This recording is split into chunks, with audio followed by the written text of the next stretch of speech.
Mic check, mic check. Big up everyone in the house. Big up Brother Dominic. Big up the round table. Big up everyone. Tell your friend, tell a friend we're live. Betterment Broadcast set up for the brothers and sisters of the black community. Oh yeah, right, fantastic. Let them know you're alive. This is our chance to discuss solutions. That's right. We can have tactical solutions for the black community on the show.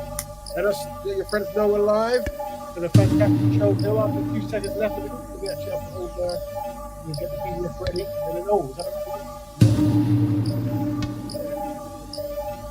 oh no, I haven't done it yet. Where's it gone? Hold on. All right, family, excellent. You know what's funny? I actually mic check, yeah. Welcome to the Betterment Broadcast. This is your host, Rap Raven. Give me 5 seconds. I actually haven't saved the big up Melanated Goddess as well. I haven't actually saved the actual PDF. And it might be slightly different this week. So let me get it, but I hope you guys are live. Tell your friends, tell a friend we're live. Also, it'll be good for you to jump in. Also, if you're new to the channel, I've some videos have been circulating, and obviously, as I say to the people when I do the interviews, the guys whose interview broadcast it is, I always interact with the comment section, and naturally, I invited many people to jump into the Black Band Broadcast this week or next week, or just check the live. So we're going to open this with my last one, isn't it? Oh dear, isn't it? Let me see. Yeah. Now, what we're talking about, I think there's a video circling about black love and the importance of black family, and it's causing some issues, And I said, well, if you have some issues with black love and the black family, come to the Black Band Broadcast and jump on. But meanwhile, I'm going to see if I can. It's funny, yeah. This is now taking so long. I'm trying to open up this thing. There we go. Now it opens. Skip all that. Let me just make sure. Yep, I got the new one here. Let me just make sure it's 81. There. So this is 181, the 181st show, I should say. Yep. Now you must forgive me. It's going to probably take 17 minutes to compress, as it does. But before we do that, I'll upload last week's one. So we type in this. But don't forget, family, tell a friend we're live. This is one of the few shows where we're dedicated to finding solutions. That's why we're here, and that's why you're here, we like to think. So tell a friend we're live, while I make sure I get this right. Print, yep, and how much? Nope, all pages, yep, good. Export, let's see how long it takes to compress, probably 10 minutes. Meanwhile, I shall see if I can find the other one, and we can use that as we normally start. All right, where's my Windows? Oh gosh, come on. Yeah, this one. Use this one for now. Excellent. So welcome to Black. This is 181st show. Don't forget to follow us, the Black Band building actual place. Then we're going to start. We always start. For those who are new, this is what we always do. So get used to it, please. And that is, we are dealing with the double dilemma. So what is the double dilemma? The double dilemma is black people can be individually efficient, but are collectively inadequate. Very shocking quote that causes much talk, but important to know. And number two, the second double dilemma is black people may know a friendly non-black person. However, collectively, black people have no friends. Oh, dear. So that's right. So the double dilemma, this is the problem. This is what black people are dealing with. If you don't know, now you know, black person. But there is a solution. And you'll think, oh, thank goodness. That's good stuff that we have a solution. And it is. And that solution is Black Betterment. So, yes, we promote Black Betterment on the show, which is, what is Black Betterment? It's black people helping black people on black issues for betterment whenever it's constructively possible, and that we call the lifestyle Black Betterment. And that's actually, family, is what we promote on this show. So that's what, if you don't know, now you know. All right, cool. So what's the other one? There's 3 areas we tend to focus on. If you don't know, and I recommend we focus on them in life if possible. What's this thing doing? That's black families, black economics, and black health. So we focus on, and this week I think it's black families, maybe black health as well. I'll check out. What is the title this week? We also, when we invite the guests, and you guys, especially the guys who we've sent links out, who should come on the show in the internet land, you're welcome to jump on.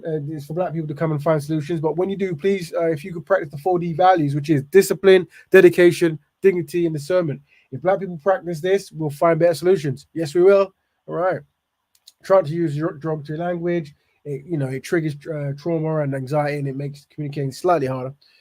Okay, so what is the 2 topics today? The 2 topics are black love anxiety awareness, We unpack why unsynchronized black men are so agitated by the promotion of married black women. Yeah, so we will unpack that. And some of you guys, if you are from them, you jumped on. We might even have a new guest here. Who knows? Let's see. Oh, they've lost the connect. If you try to jump in, try again. You feel free to jump on, especially if we gave you a invite to discuss the importance of black men marrying black women. For those who don't know, we're making that a campaign that we have already to promote black men loving black women. And the campaign's already started, and I'm going out to interviews, and naturally it's triggering lots of black men. We're just trying to highlight the three most important areas of why black people are collectively inadequate. And that's black families, black economics, and black health. These are three areas that need to desperately improve. And black families, you cannot have a black family if you don't have a black wife or a black husband. That, it takes two people to start the family, and that's what you want to do. But we give people guidance on how to produce a good black family. Boom, boom, boom, boom, boom.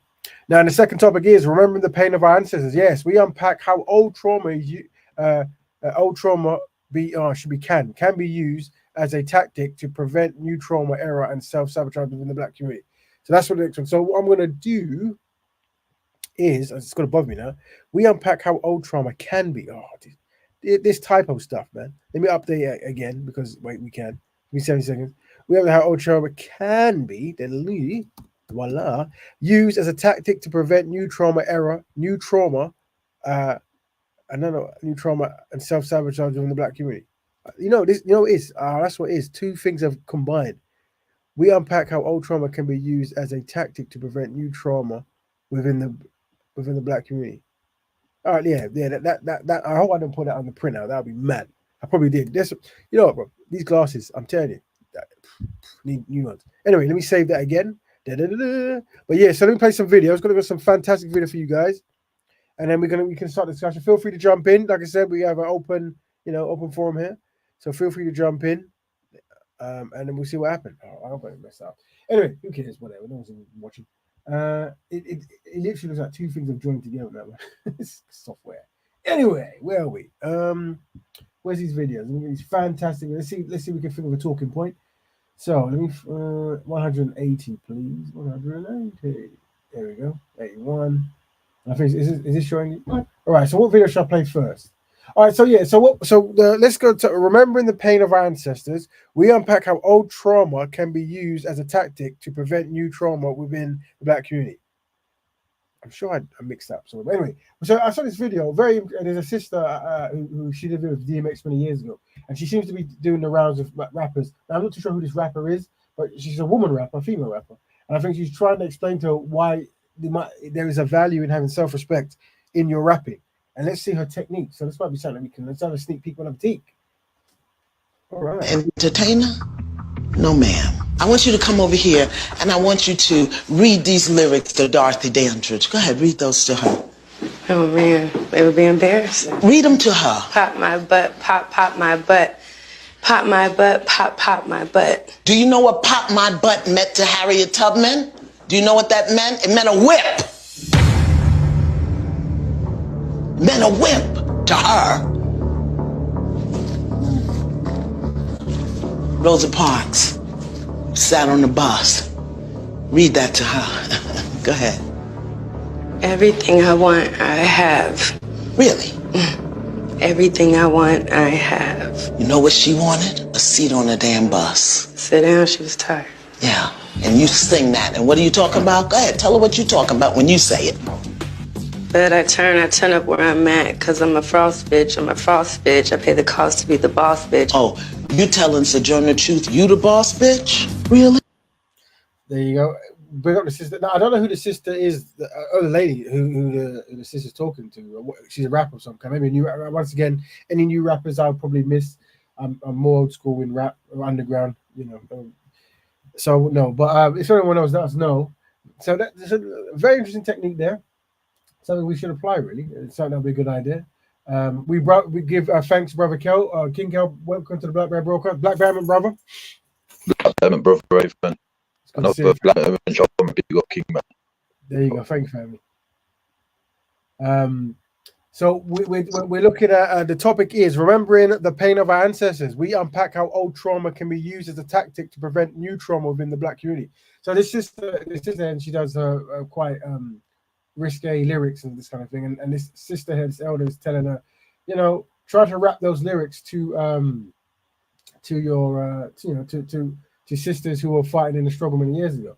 And a very good technique there. So we're saying how the past can actually remembrance of the past can help the new generation stay on track and stay synchronized. So we're not constantly trying to do too much damage lyrically or musically. There's also another video I had. This very interesting video. This one. This is for the famous boxer. Let's have a listen. Is forever lost. All right. We had to pay money to find out our history. And when I talk about this shit make me so sad. It almost make me shed tears because sometimes I still look at pictures to this day and see a black man hung when his hands tied behind his back with fire coming up off his feet. I'm like, God damn, how many ways you trying to kill him? He already can't free himself, but you still put fire on his feet too? When I look at that, that's my people. He could, the generation down, that could somebody be a relative to me. I always think about what have we done as a species or as people? What have we done so much for people to hate us? Why? Why? What? Why? I don't understand it. And for that reason of me not understanding, I know a lot of people don't understand it. And if you ain't lived in it, or if you ain't lived in the skin like this, you'll never understand it. So this brother here, he's saying, he looks at pictures of when they used to have lynchings, unfortunately, where they would accuse black men of doing any kind of crime that there was no evidence for. Oh, looking at a white woman, these kinds of things. And then just, they would double kill them, our brothers and sisters. They would hang them, put their feet behind their back, beat them down, and then burn them, all in one. Right. And he said, and then they would sell these as pictures, as souvenirs. And he watches it, and it makes him sad. But he's asking, what has black people done to deserve such pain? Now, very traumatic experience. But I feel as I'm aware, this brother, I think he's married to a sister. Last I checked, and he's a successful boxer. So maybe by reminding him of the pain of what the outside community did to our community consistently, and there's been no justice for any of the murdered people. He is good. That's good to know. So I'm saying that this connection to history, as traumatic it might be, it might, it might be able to prevent new trauma because you're aware of the old trauma. You see, and I think it might guide you. Like I suspect this brother is more in tune, as he says, with Black history, and I would like to think that is a motivation factor of heightening the chance that he will do pro-Black activity. And Brother Dominic says he is very pro-Black. So we give thanks to the ancestors and we're sad what they've gone through, but at least we know that with awareness and we never forget, we're going to try to find some kind of justice or some kind of corrective behavior for us so we never do that again. Big up Brother Stanley, trying to find about new trauma from old trauma. Let's see what it is. We can jump in. It says prevent, by the way, but we'll see what it is. Big up Empress Christie, very important contributor to Black Man Broadcast, as we all know. Most definitely. Is my mic all right? It's a bit jumpy at the moment. Maybe you want to turn off that. Yeah. Say something now. Listen. Mic check. Yeah, it's a bit jumpy. Is it crackling? Is that what it's doing? Yeah, it's crackly. Yeah, I've been having issues with that. I'll jump out. It's gonna do that. See that fix it, because definitely want to hear your opinions and stuff.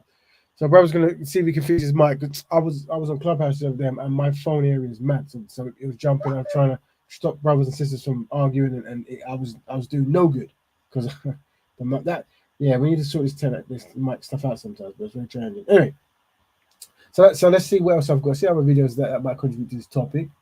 And if anyone has listened to the Black Man Broadcast on the internet and you jumped in and you wanted to answer, because I did put out a lot of invitations for brothers who weren't best pleased about the video I was in about Black love, and they said they'll come to the Black Man, they'll tell me why I'm wrong.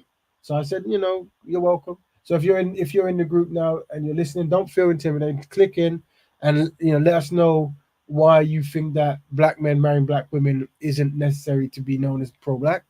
But what we're going to do, let's look at some random videos now. What's this one? This is I'm 103 months old. There you go. And I'm still going strong, thank the Lord. There you go. So we have a sister who's over 100 years from the Caribbean. We want to know what we talk about Black health here. So why is she so strong? It is a lot of fruits, What? nuts and greens and vegetables and drink a lot of water and I exercise. Yes, Auntie. Yes. That's what I'm talking about. Over 100.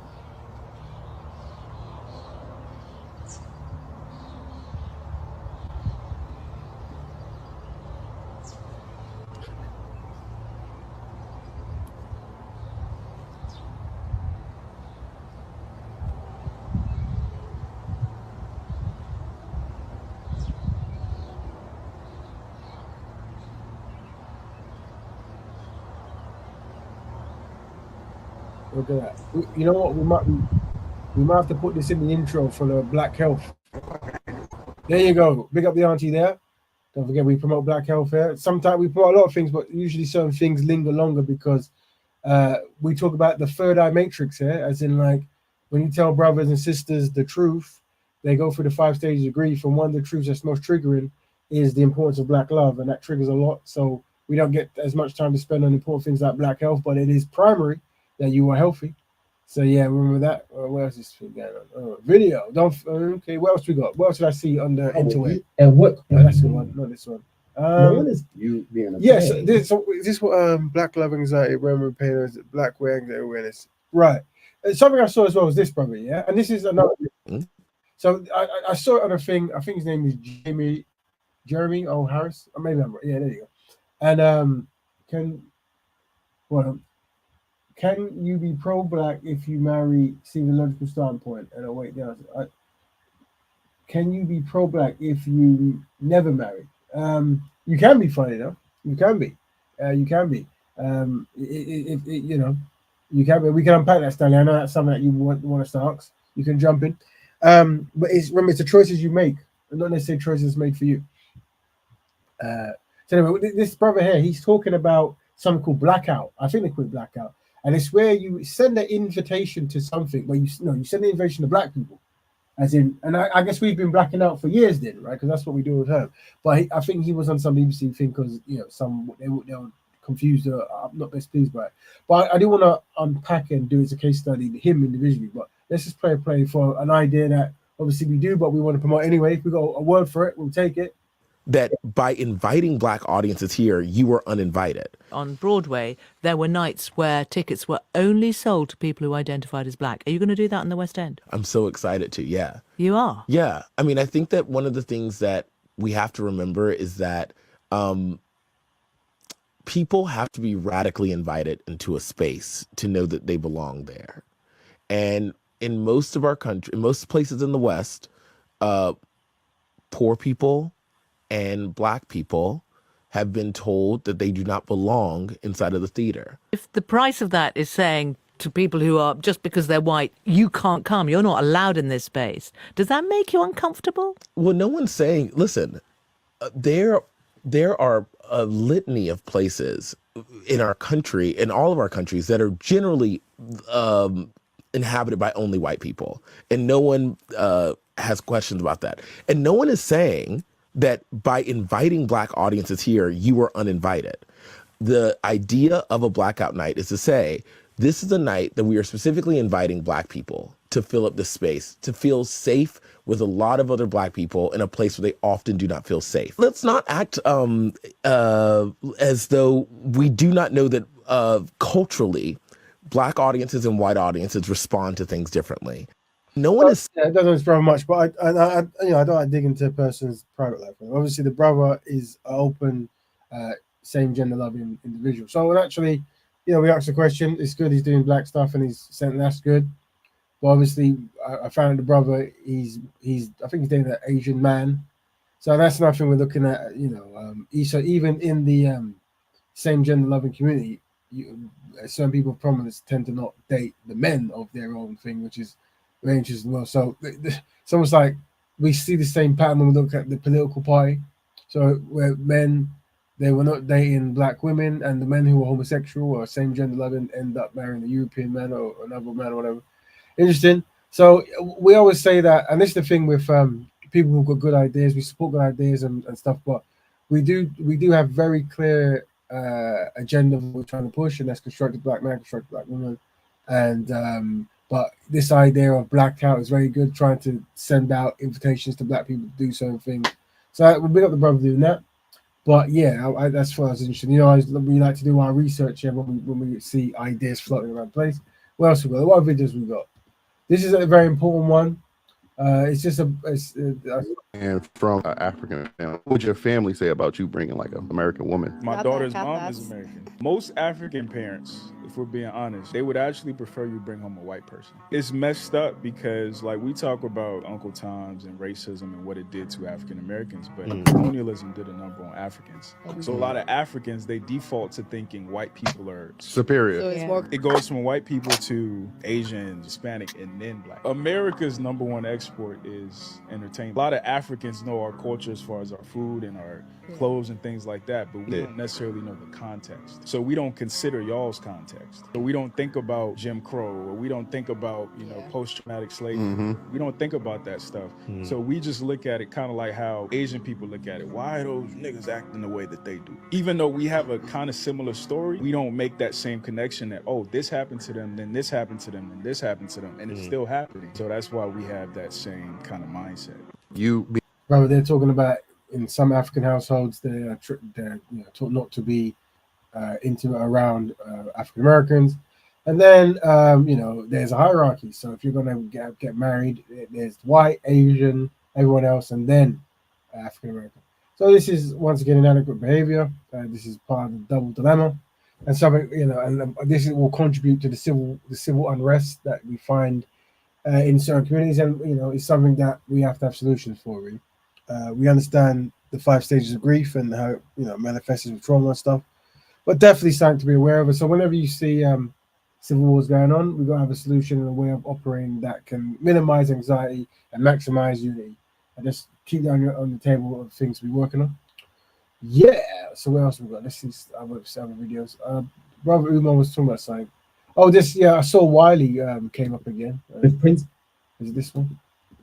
So this come up there. So those who don't know, this was. I just wanted to bring you a little bit of breaking news, and it concerns the rapper, grime artist Wiley, whose real name is Richard Cowie. He has forfeited his MBE for apparently bringing the honours system into disrepute. The notice was published on the Cabinet Office website a number of years ago in an interview on Sky News. Wiley had said that he was willing for his MBE to be taken away from him, and it's taken a number of years for this to come out. Mr. Wiley had got himself found to have said some things that were deemed to be anti-Semitic on social media, and he has now had that MBE taken away for bringing the system into disrepute, the Cabinet Office. So we covered Robert Wiley before and some other guys. Well, you've shown the strategy of how when brothers who are connected to the Jewish community say things that's not in the Jewish community's best interest or best liking, they'll shut them down and they'll pull strings to make sure, so we saw a very good tactic of, how you can control the people.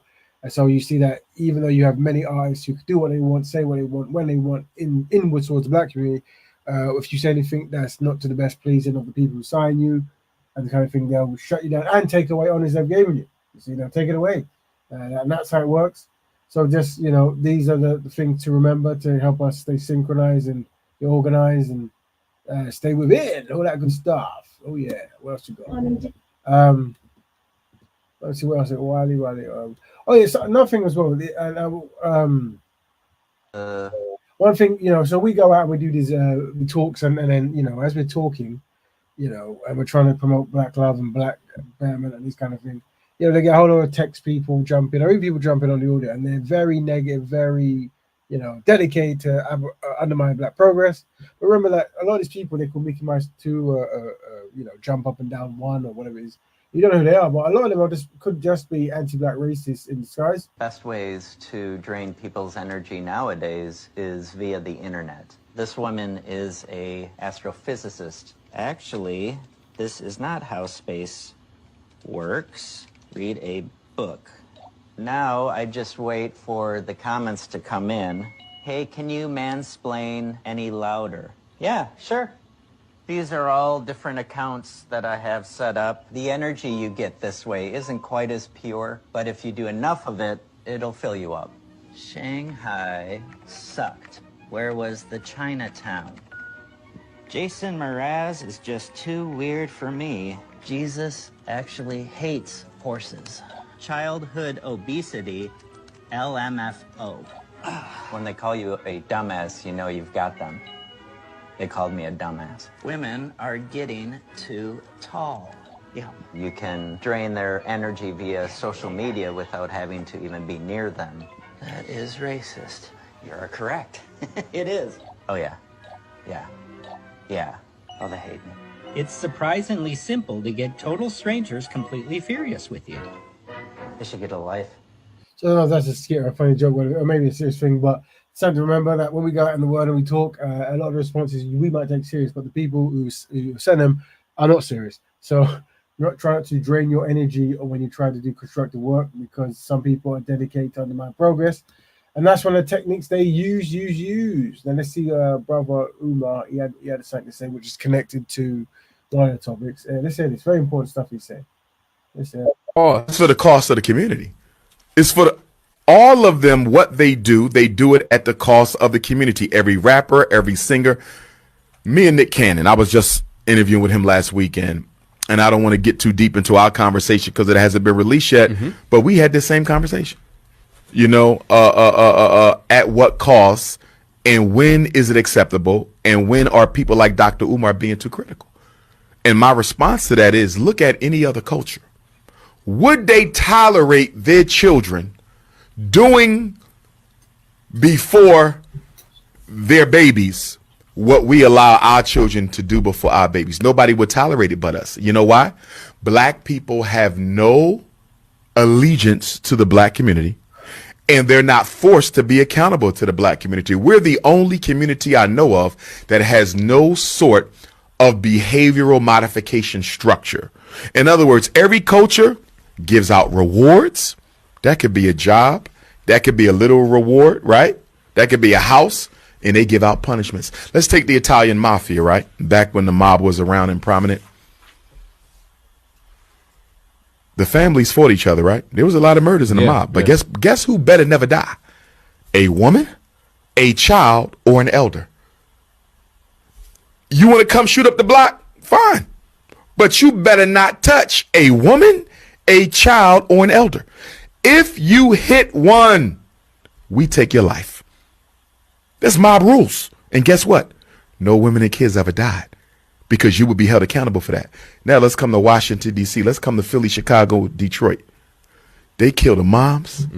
Straight bullet. How many times during the year do you hear about another kid who got shot with a stray bullet? Another elder pushing groceries got shot with a stray bullet. Another woman, innocent bystander, got shot with a stray bullet. We don't have no rules. In other culture, even the criminals got rules. We have no rules. You can sell us out, reintroduce yourself, come right on back. No rules at all. And that's why nobody respects us, because a house divided against itself cannot stand. And people who won't fight for themselves, as Frederick Douglass said, have no right to be fought for by others. And that's why everybody passes black people by. What you begging for, what you crying for, you got the money, the intelligence, the manpower to fix your problems yourself, but you want the white man to do it. So it seems like it really comes down to a lack of organization within. Yes, and that organization, that lack of organization, is based on a self-hate that will require a psychological revolution to change it. You don't change anything in black America until you change the way we think. You change nothing. People ask me, Dr. Umar, why are you starting with a school? Shouldn't you be raising an army? No, because if I raise an army full of self-hating Negroes, sooner or later, who are they going to be fighting with? Themselves. Each other. You've seen it in Africa. You've seen it in other places. You've seen it here. So for me, the psychological revolution must take place before there can be an economic one, a political one, a spiritual one, a social one, an academic one. Change the mind. As the most honorable Marcus Garvey said, don't take the kinks out your hair, take the kinks out your mind.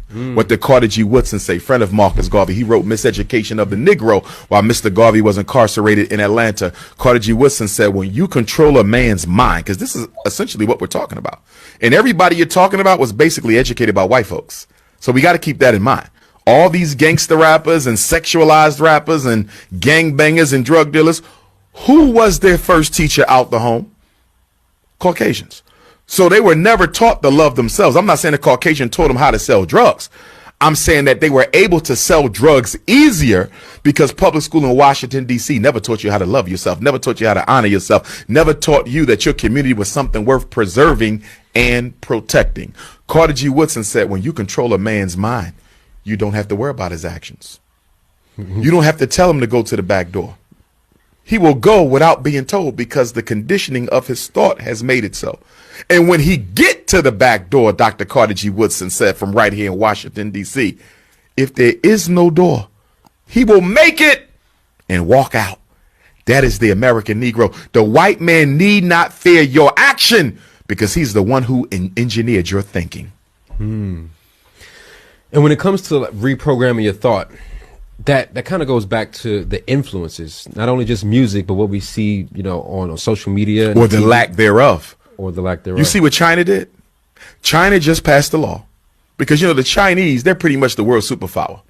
They're waiting for America to jump. They're going to bite them, right? They are so focused and obsessed with global conquest that they have shut down video gaming to 3 hours a week. Damn. In China, they better not catch your child. This is the government telling the family and the parents 3 hours. You know why? Because we trying to take over the planet Earth. We ain't got time for TikTok. And by the way, they have no social media in China. They have their own social media. So you must use the state-sponsored social media. In order for me to check Twitter or get on YouTube or my Instagram, I had to get a VPN code and break through to get through. So there's no social media in China, only 3 hours of video games a week. You try to do that in Black America, there'd be a civil war.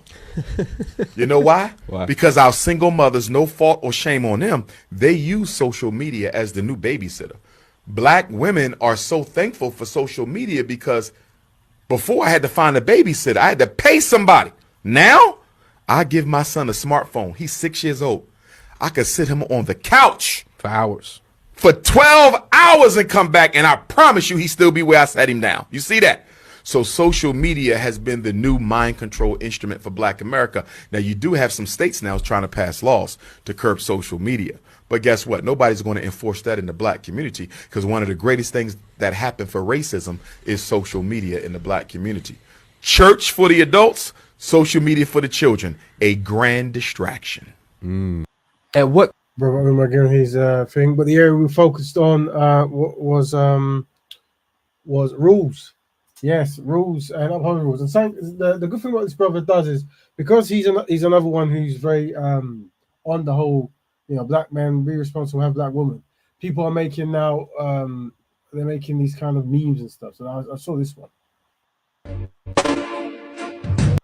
For those who can't say, Marion, they've got Lupita, which is the Black Mexican American actor from Black Panther and these kind of films, and he's picking her, but it's like a comedy skit, so I'm sure.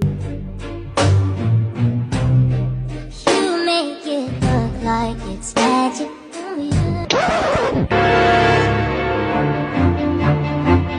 Now he's got a European and Lupita, and I guess he's struggling to pick which one he wants to be with, and they've now put brother Umar, as a reminder of what his mission is.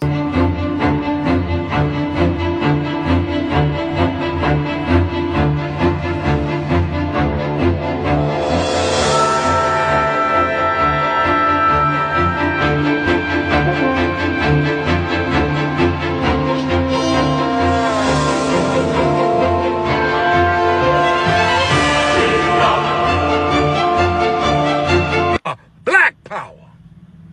Black power.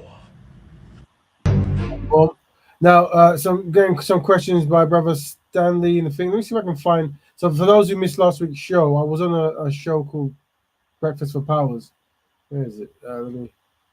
Where is this? Number 80. 180.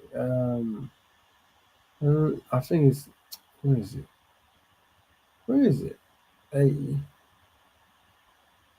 Oh, here we go. Yeah, let me turn it down. So this is me talking, but let's see if I can get some. I think that's like a lost skill. Well, I work in like So I can find. Give me 7 seconds. Before colonialism. That I see as a solution, as in when I look at other people groups, they're very inward in solution. They understand to fix their own challenges. While unfortunately, when I see black people, we haven't been thoroughly educated on the importance of that. And that's why I went to speaker school. That's why you saw me speaking. Okay, to educate. To get to. So there's primary, secondary, and tertiary, right? Primary is to get black people to practice a lifestyle that is in our best interest, right? Yep. Let's just try to get a quote so we can invite Brother Stanley. And also anyone who's listening as well can jump in. There were a few said they wanted to discuss me this week about this. They think it was an outrage of the things I said. So yeah, I always say you're welcome to jump in, just be respectful, but they never really do. And that's why sometimes I suspect many might be trolls, but maybe it does take a lot to jump on the internet live. The secondary would be truth and interesting facts, and third would be creativity. This question's coming in my head now. Can you be a pro-black person and be with a non-black person? No. You can't? No. No? No, not at all. Not at all? No. So, but you can't embrace your blackness while you're with someone from a different I'm glad you said that. race. It's very important you said that. So what it is, this is very important what you're saying. You imagine being pro-black as being a vegan. See, that's an analogy, right? That means a vegan, there's rules, and the rules are you cannot kill or eat animals, right? So imagine you're a person, right? You save 1,000 cows, 1,000. You save 1,000 sharks, but when you come home, you eat a chicken. You're not vegan, but you're very nice to animals. You might be nicer to animals when you add it up versus the actual vegan, but you lose the title vegan by eating an animal. When you're pro-black, it's a holistic help. You recognize the needs of your people group, and one of the most important needs of our group is if black women, I say this, I find black women extremely attractive, right? But if the perception is black women are the least desired, right, while black men are the most likely to date out, then we understand from a holistic standpoint, it's a necessity that the black man marries a black woman. So if you're talking about you're pro-black and you ignore the black woman, then you can't be pro-black because that's a very important necessity. But you can't be pro-black by the way you think and the way you behave and the way you move and what you stand for? You can, but the title wouldn't go over you. Let me tell you this. Let's just get deep now, right? If you don't have these rule sets, what will happen is you'll have 7 pro-black men go on stage to get an award for being pro-black, and all 7 will have non-black wives. Now, I work in marketing. That's not a good look for the pro-black movement, right? You can love who you want to love, but I'm saying that. Let me say this, right? What about soul ties? People got soul ties with people. Soul ties. Soul ties. Yeah, like someone could just be your other half, but that's just not black. No. Question: I've never seen this brother. Is he a humanitarian? Yeah. So this from my short time, he came up to me, approached me about the Jedi's thing. I also found something else about Jedi. I'm going to ask him, but apparently, in the Trafalgar riot thing, where that European racist man was protected by the brother who won all the awards for protecting him. Someone says that Jedi was the original guy who protected him, and then the other guy joined in. That's very interesting. That is very interesting. But we'll come to that when I talk to Brother Jedi. But in regards to this brother, yeah, he's a good brother. He said he used to watch a lot of the Speaker's Corner stuff, and he was inspired by many of the brothers who went there. And he also told me that he was good hopes for them, but obviously meeting a lot of them in real life, it's a different thing. And he realized that there's a lot of disagreements in philosophies and stuff.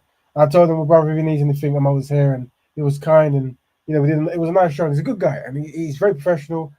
Brothers from either Sierra Leone or Liberia. I should have.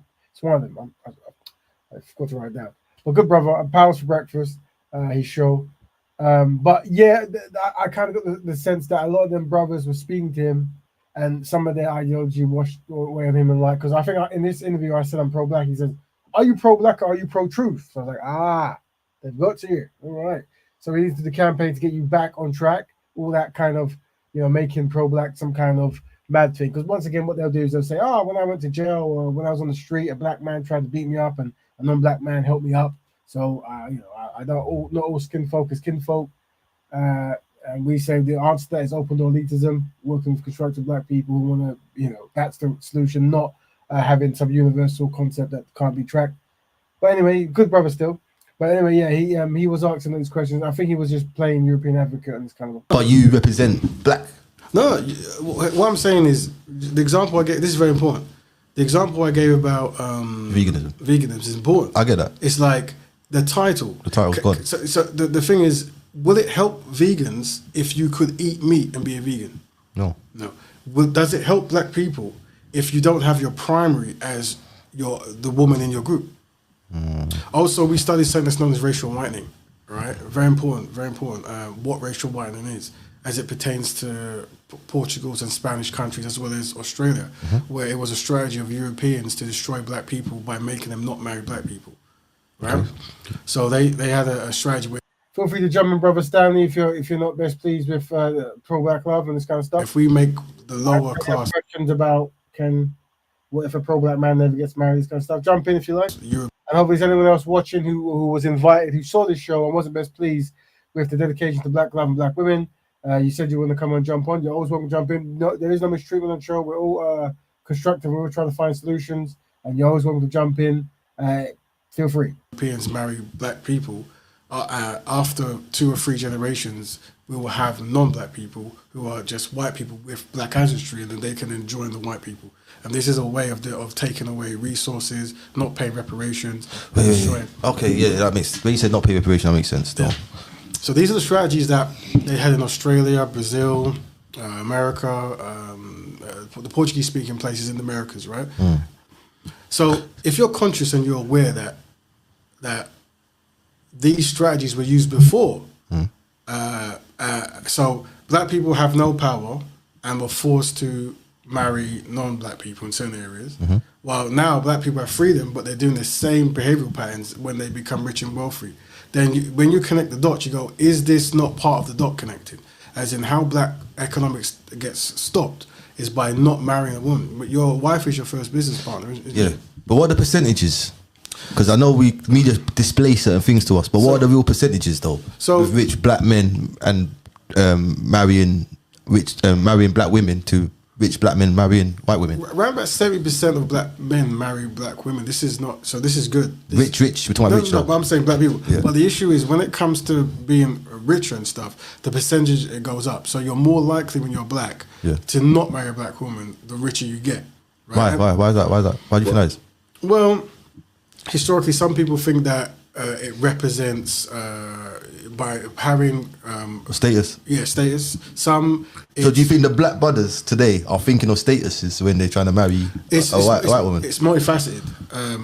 So there's self-hate that might be undiagnosed. There might be looking more powerful. There might be because you're richer, more people come towards you and you have more choice, right? How marketing works is like, let me ask you this, yeah? What's the most popular food company, out there? Right? McDonald's. Okay, now would you say McDonald's is very healthy? No. So you're aware that the most dangerous food out there is the most popular. Yeah. How did that happen? Marketing. Okay, so that means the market happens at the back of the mind. So you can train someone to do something that's not in their best interest. So if black people are always seeing European deities and European as beautiful, or Asian or where Arab or whatever it might be, right? And they're not seeing themselves, but yet they're being discriminated, and there's all these words to describe them, and there's a whole history of pain. I can't believe that when they're making a choice, they are in our choices we're making. That we're fully in control of our choices. That's not how marketing and propaganda works. I hear you. So by having rule sets, and the rule sets we say is date who you want, but you lose the title. Simple. Yeah, so remember, what we're saying, the question was asked, can you be pro-black and not marry a black woman? And the answer that I gave was no. You lose the title. So just, you can do good acts that we tracked, but the title is lost, right? And we gave vegan as an analogy. So obviously there's a lot of people. I went on the channel and so obviously people said good analogy. A lot of brothers agree, but then there was obviously a lot of people who didn't. Let's see for someone's someone's got religion. This one mixed, yeah. So what one person mixed dude hating on mixed relationships. Someone that once again, someone's called me mixed, and I'm not too sure what, but it's like a picture of like of a cartoon character and stuff and TV shows. So you don't know these people. And then someone said, imagine a couple of white men had this conversation, and that was an interesting thing where non-black people try to take these. Get rid of this thing, please, man. They try to take this.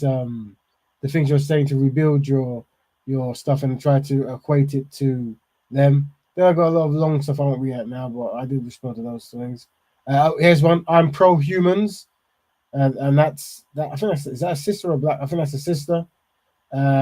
No, so European lady. So, and I said thank you for letting black people know how you feel as we try to fix challenges in our community. This is now a case study. There you go.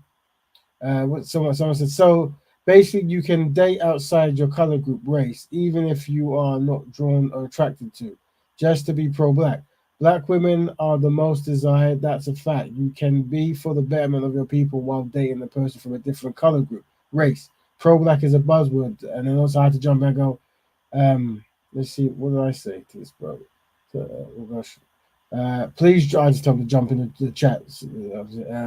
Yeah, I saw this long thing. Then there's a whole lot of like trolling kind of stuff, but it's a lot of people it seemed trigger, and that's what it is. We said that when we do this pro-black campaign thing, Black Love campaign. Sorry, you're gonna get a lot of people trigger. Oh, we got a guest. Let me not let in. Sorry for welcome, Brother Stanley, to the show. You always how you doing, Raven? I'm doing fantastic. I understand you had questions that are quite important because we were continuing this pro-black and Black love anxiety awareness.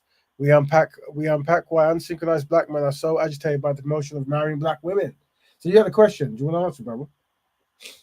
Well, no, I had specific questions. I think black men should marry black women. Excellent. As anything you've heard? But they shouldn't be required to. Well, I mean, I don't think anyone's required to do anything nowadays. To be honest, I think right. So they're not. Well, you know where I'm going to go with this synchronization stuff, which I don't. I think black people should be free versus synchronized. Oh wow. So when we say synchronized, we're not talking about I'm gonna then, if you don't mind, bro, I'm gonna lump that in. No, go right ahead.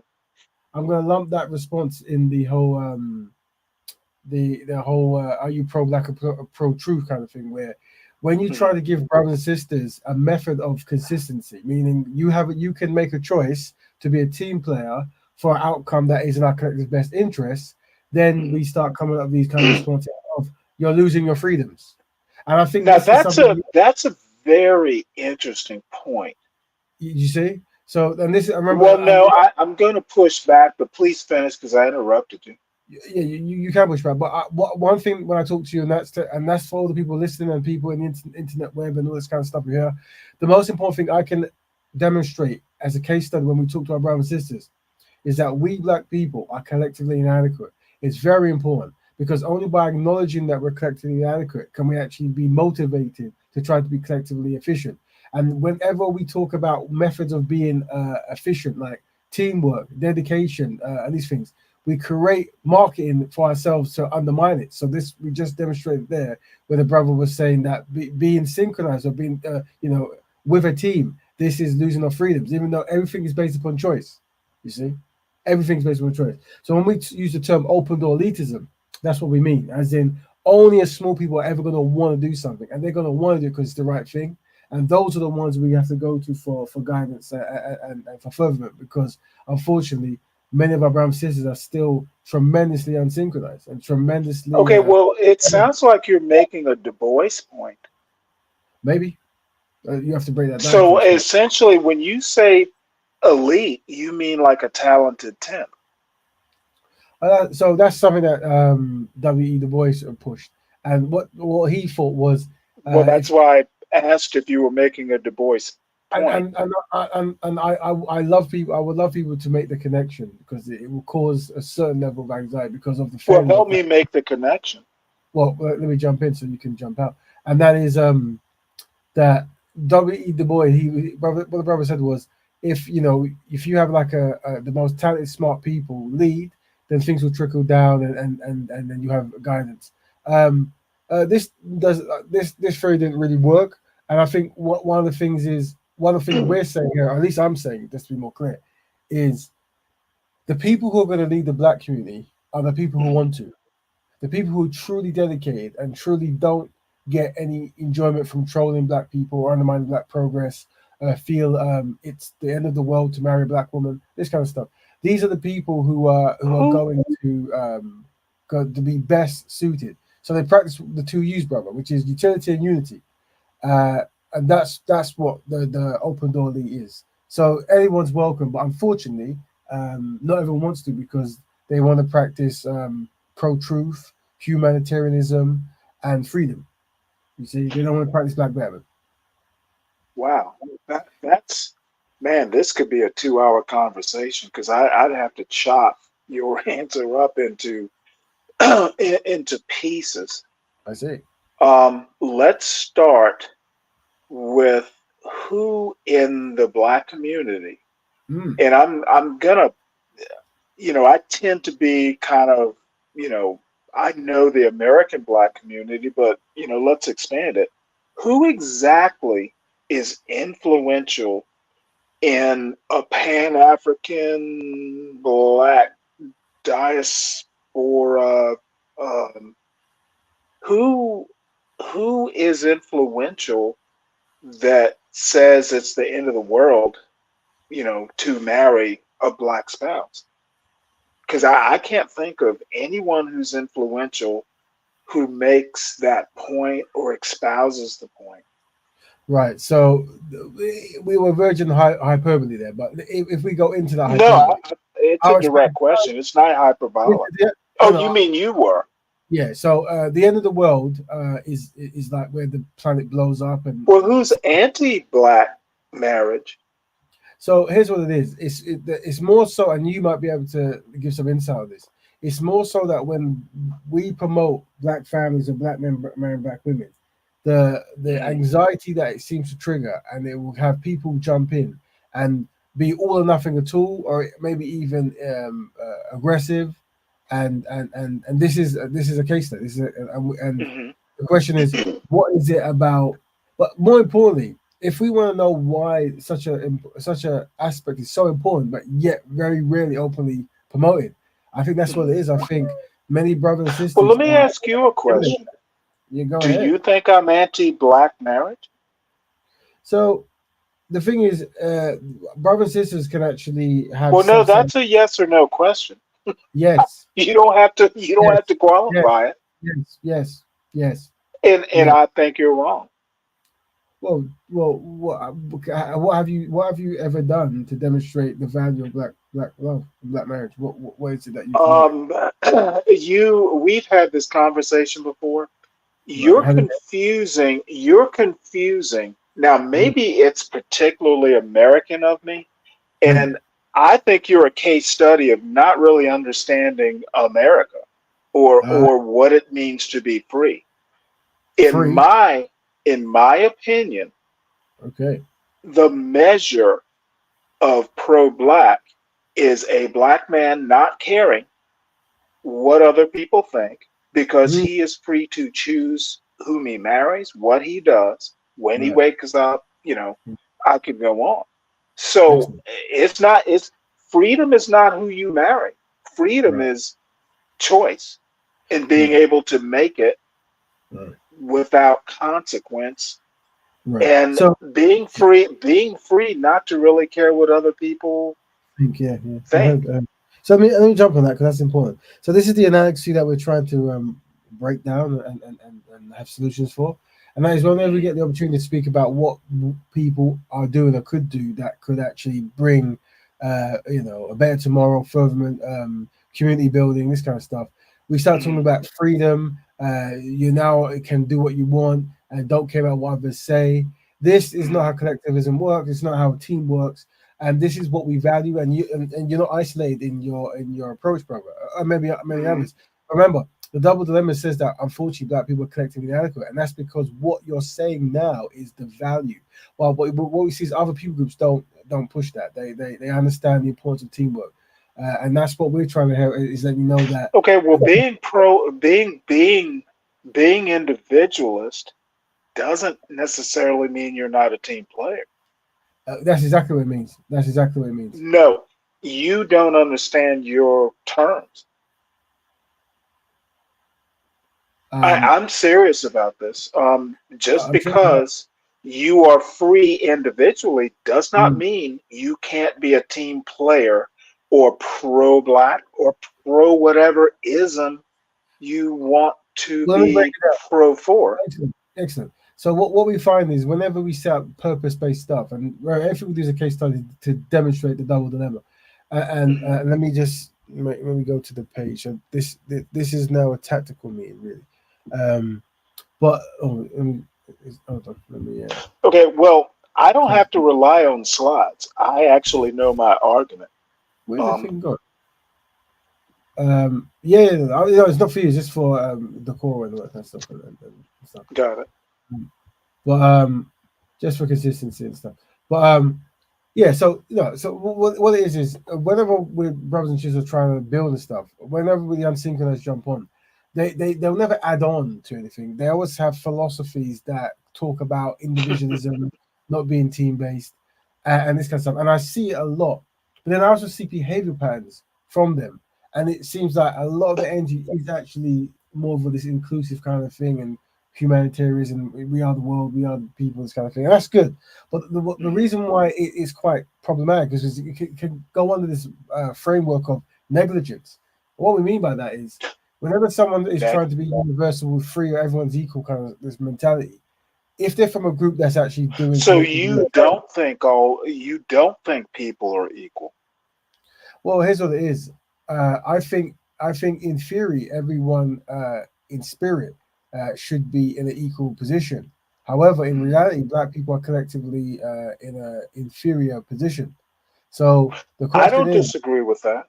And this is part of the collective humanity. That I would say that unfortunately we're not in the best position, but yet the people who agree to that still think the concept of working together to push us up is alien, is a trapment, is negative. Do not do it, and that's why we push open door elitism because I pushed away. You see, I'm not absolutely sure you understand my point. Being free, a free Black man also doesn't care what white people think. Well, I'm not ever really talking about. So we try very little to mention non-Black people here. It's usually obviously bring it up. Okay, well, when I say I am free to do as I choose, that means I'm not thinking about a specific audience or a specific, I mean, free. And I'm not like an Ayn Rand sort of, I'm not that kind of, capitalist. However, I don't care. Now, there are limits to everything. The reality is you have to care to a certain extent. So, when you say I'm unsynchronized, that's right. I agree with that because I'm not. I don't want to be synchronized to any particular system unless I want to be. Hold on, brother. Now, if your argument is that... Let me pause, you can jump in. It's very important that we can always kind of log it. So for those in the interweb, synchronized means that you're correlating with all the ideals that collectively push Black people forward, and you're on code and you're in unison with good behaviors and good methods that help Black people progress. And some people don't want to do that. That's fine, collectively. But what we find is the way brother is talking now is very similar to many Black brothers, especially in the Speakers Corner movement and people who Speakers Corner stuff, where it's all about freedom and I can do what I want and So you don't think freedom is important? Is freedom? Let me ask you a question. Is being synchronized opposed to being free? So being synchronized meaning once you have your freedom. No, please answer my question. This is the answer to the question. I know what question. synchronized means. Well, no, I'm letting you know. I'm saying that it's using your freedoms to be synchronized. Do you understand? So Okay, so is being synchronized.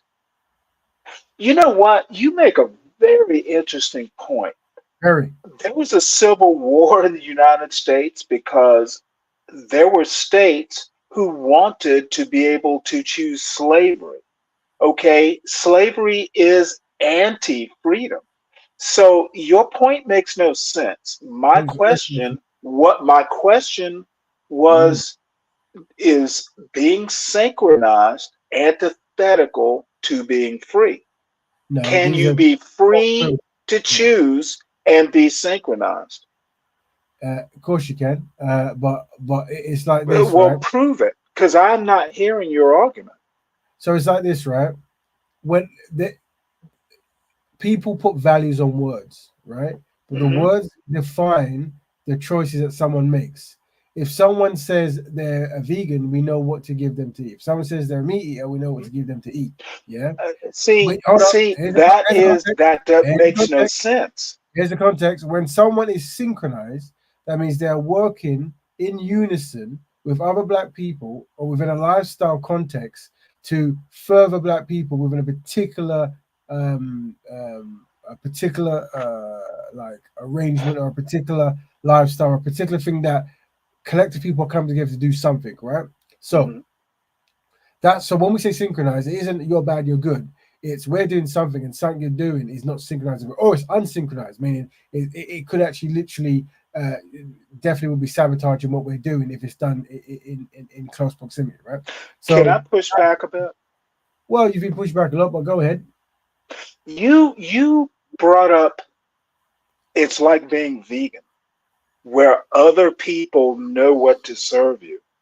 My argument is you know what the individual, the vegan, calls the shots, not the other people giving that vegan food. Your argument is kind of strange. So the thing or your analogy or your simile. And brothers and sisters who are new to the show who are hearing the brothers speak. Well, I'm not new to the show, remember? I'm talking about people listen. You must forgive Brother Stanley because some will be confused thinking, why is this? Oh, I don't need their forgiveness. I'm free to say what I want. Hold on, brother. Let me get some of it. I'm not a vegan. I don't need them to serve me their forgiveness. Right, of course. Let me just say this, and you can jump in if you want your statement. For those who listen the first time, a lot of you might be confused why we have some brothers who jump on and they seem to be always trying to. Well, you did invite me now. Well, no, bro, I'm just breaking down your behavioral pattern because we do case studies here, and it's important that. Oh no, I asked you not to bring up case studies. Well, I'm teasing you. Okay, we understand comedy and humor. That's good. Yeah, what I mean is, so we use brothers who are unsynchronized and sisters who so we can understand what motivates them, and once again we can always quickly brush off with more things if others have directions if they want to jump on. I have sent out a link to other brothers to jump on to talk about the topic, which was, I think, brothers. Do you want to actually go to the topic you were talking about in the forum before about being pro-black and marrying? But I think you said now you are a supporter of marrying. But because it doesn't work for black people's collective best interest for you to be called pro-black and not marry a black woman. Okay, so you wouldn't marry no one outside your race because you wouldn't lose the title. Only black woman. No, not title. It's not a preference. It's an obligation. It's an honor. Oh, it's an honor. Do you know what I mean? If you want to look at the most important thing you can do is marry a black woman or find a black woman, start a constructive black family. The thing is, so if you was outside and they say Latino, you someone says that's incorrect. Feel free to jump in. Unless you're probably talking in the group. You're talking to the found her attractive as hell. She found you attractive. Blacks are not on one lift, never have been. Yep, sure, jump in if you got things to say, brother. You're welcome. You start speaking. So your subconscious wouldn't allow things to take it further because I wouldn't be able to marry anyone who's not black. You wouldn't be able to. That's your own personal choice. Yeah, it's like me. I know better. Does that make sense? Like, if you talk to any pro-black person, well, she's half black then. Does that matter? That's fine. My issue wouldn't be with her. If I met a person who had a European parent or an Arab parent, I would be aware that they might have issues towards my ideology, right, or how I'm trying to do things. It will never be the person. I wouldn't. It's the ideology. Yes, no, it would never be that person because historically, what they called mulattoes and quadroons was and Negroes. This is the historical terms. Were under the black. They had the same ancestry, went through the same challenges, and were seen as black. Right. So there is a cultural connection through that, but those are still people of African or Afro-tropical people descent. Right. What I'm describing is it's almost like if you go to a nun. And the nun's purpose is to promote Christianity, right? And the strategy for that nun is to not marry a man because it makes it easier to promote Christianity. We will never say that nun hates men. We understand that nun loves God or loves Christianity, right? I don't hate anyone. Perception, though. I love black people. Perception, though, because you can say that nun hates men. Well, you can. But what I'm saying is this is how marketing works, bro, isn't it? When you are, it's like... So... I've never been around someone where they say I hate someone, right? But it's necessity. It's like it's necessary for me to love black people and to dedicate time to fix black issues because if black people don't do that, it won't get done. And the reason why in so many you're taking a stand, of course, and I hope to be that that billboard for all brothers and sisters to do that. The one I'm going to say is very shocking. It's very shocking and it might cause controversial, but in the movement, you love controversy here, mate. In the movement we're in, we start by saying black people are collectively inadequate, right? Okay. And by saying black people are collectively inadequate, we want to be part of the process to make us collectively adequate. We can identify we're inadequate because when it comes to black stuff, the most number one question people ask is, can you be pro-black and marry a non-black woman? This is inadequacy. Because if you go to other people groups, they don't even, your name won't be mentioned on their tongue when it comes to marriage.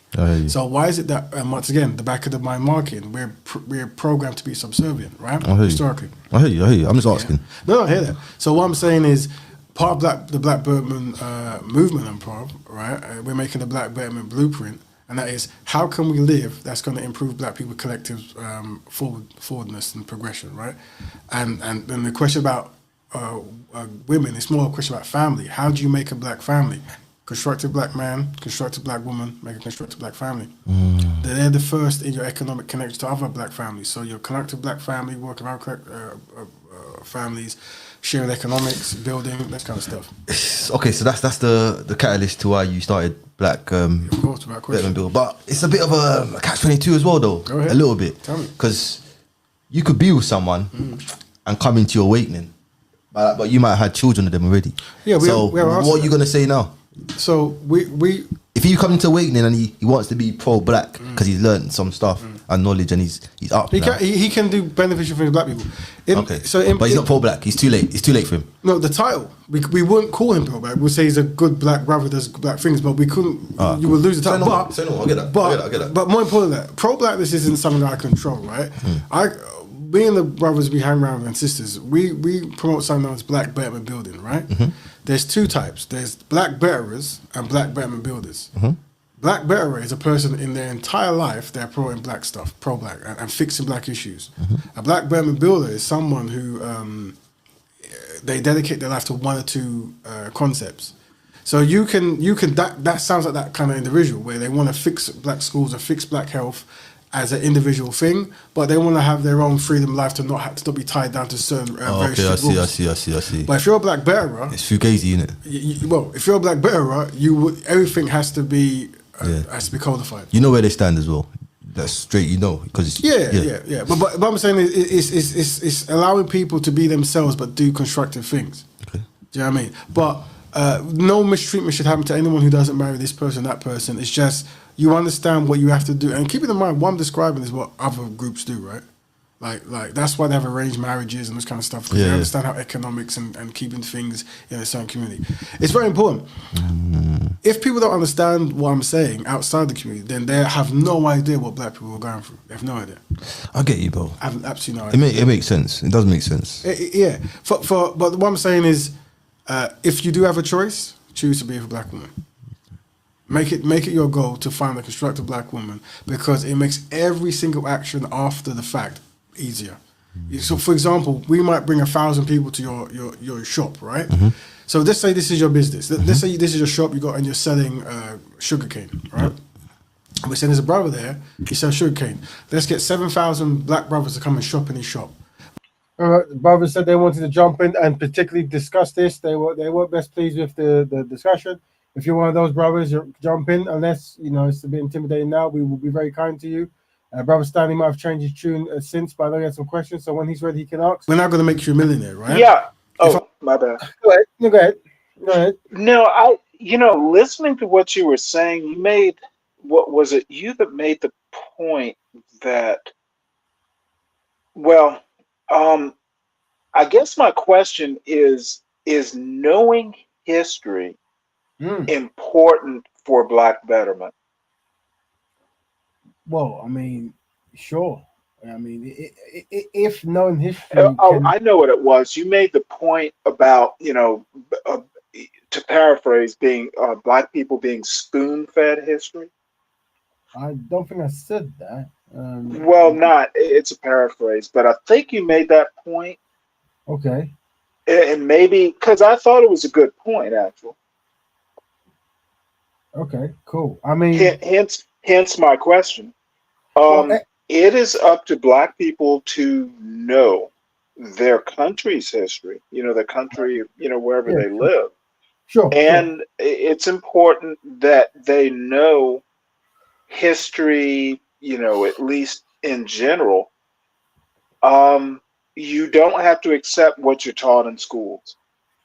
And I think one of the lessons you will learn from history is Black people, at least in America, fought in Africa too, in the Caribbean certainly. Haiti is a textbook example, and I made this. I'm belaboring this point, but Black people are particularly good at knowing what freedom is.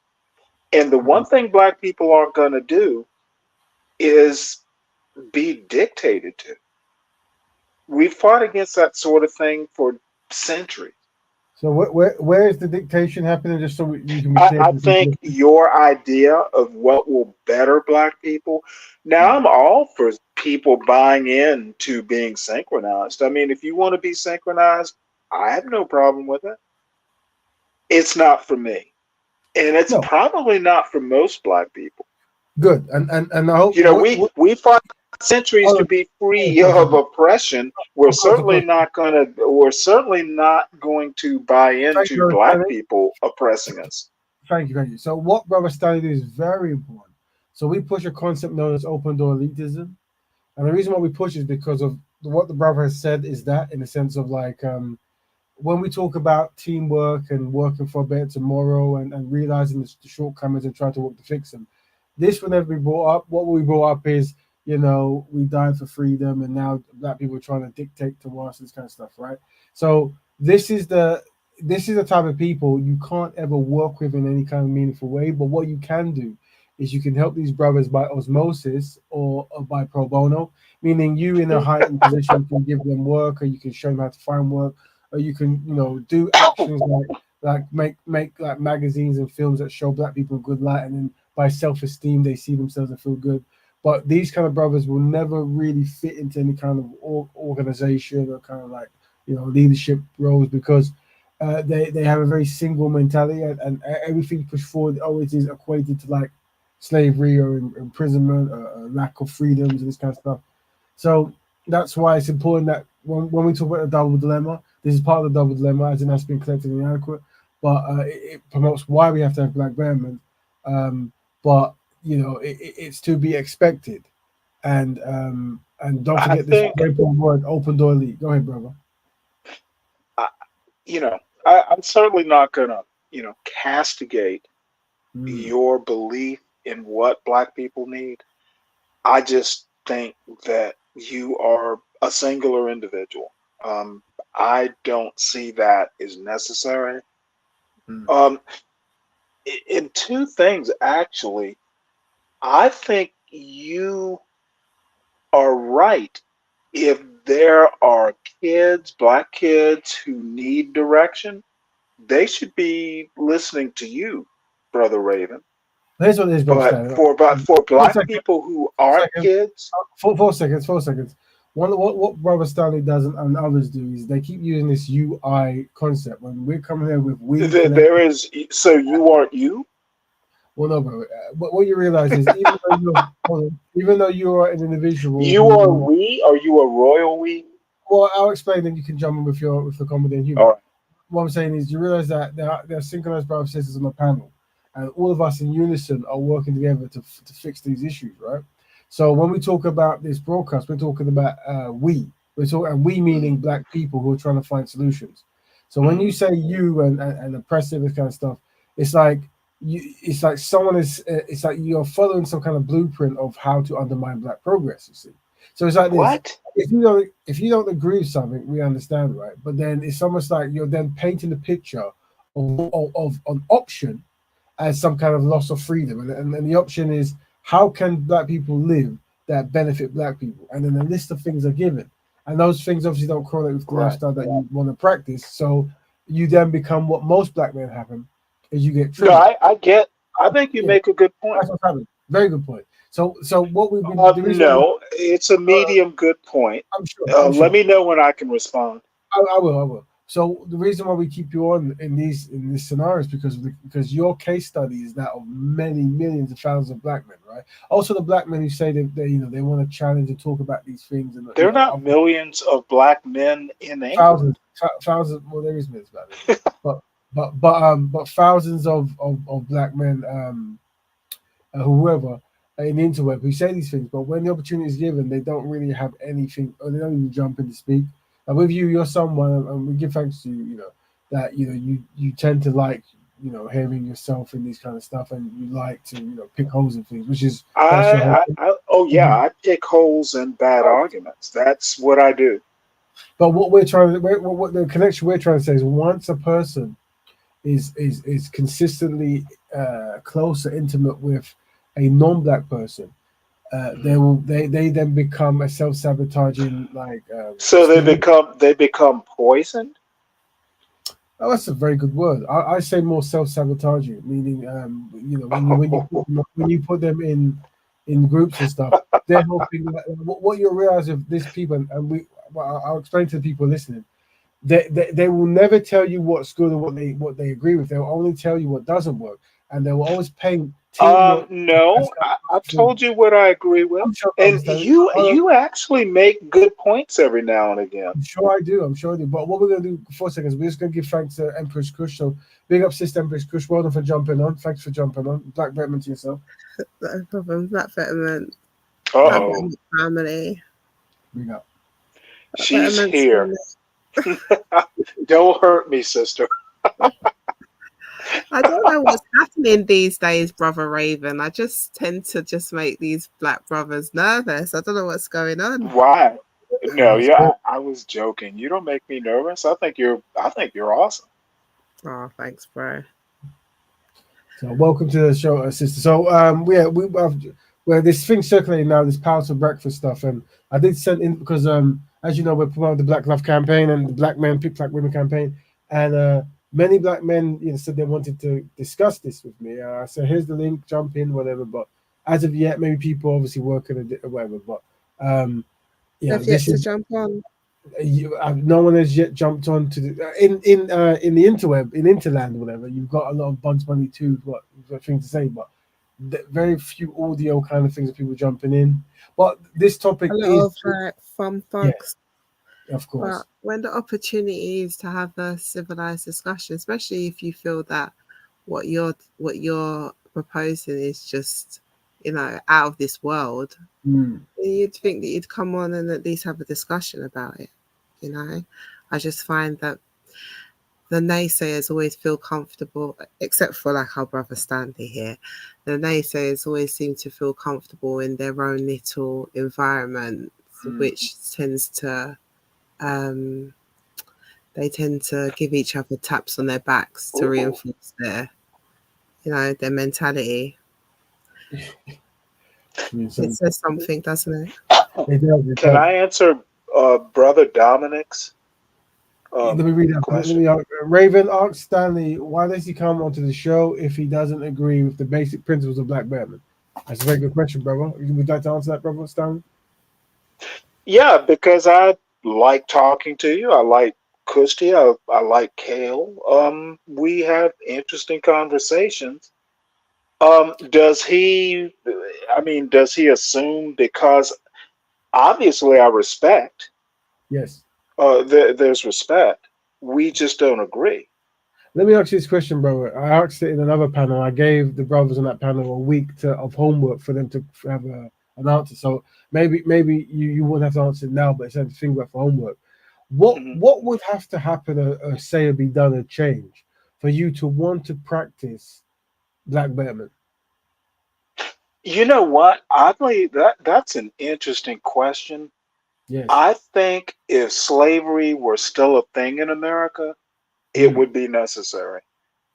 Right. So you're saying that if slavery was still around, that would be the motivation for Black people to try to fix Black issues, yes? Right. Now, the reason I make this You point, have to be put in shackles for Yes, you go to ahead. see. come on. The truth. Not every slave in America was in shackles, by the way. Read your history. You know what I mean. And that's know the what you issue. That's the issue. Well, in a way, you kind of get my point. We're not Black people in America, and I would hope in England aren't in extremis. Unless you're in shackles, you do not see the necessity to as a community to work together and better ourselves. You don't need to be in shackles. I would have the way you say it, but I'm still going to stick with my argument. I think post 1964, we have to make it better. There are still systemic problems, but I can by and largely say that no one is telling me which school I can send my son to. Let's not over dramatize the problems. Let's actually address the problems. Yeah, but you know what, you have proved the point that you need to be put in shackles for you to understand the oppression. You're hyperbolizing. Let me finish, please. You need to be put in shackles for you to see who's abusing you. So what the oppressor I think you're being hyperbolic. Hold on.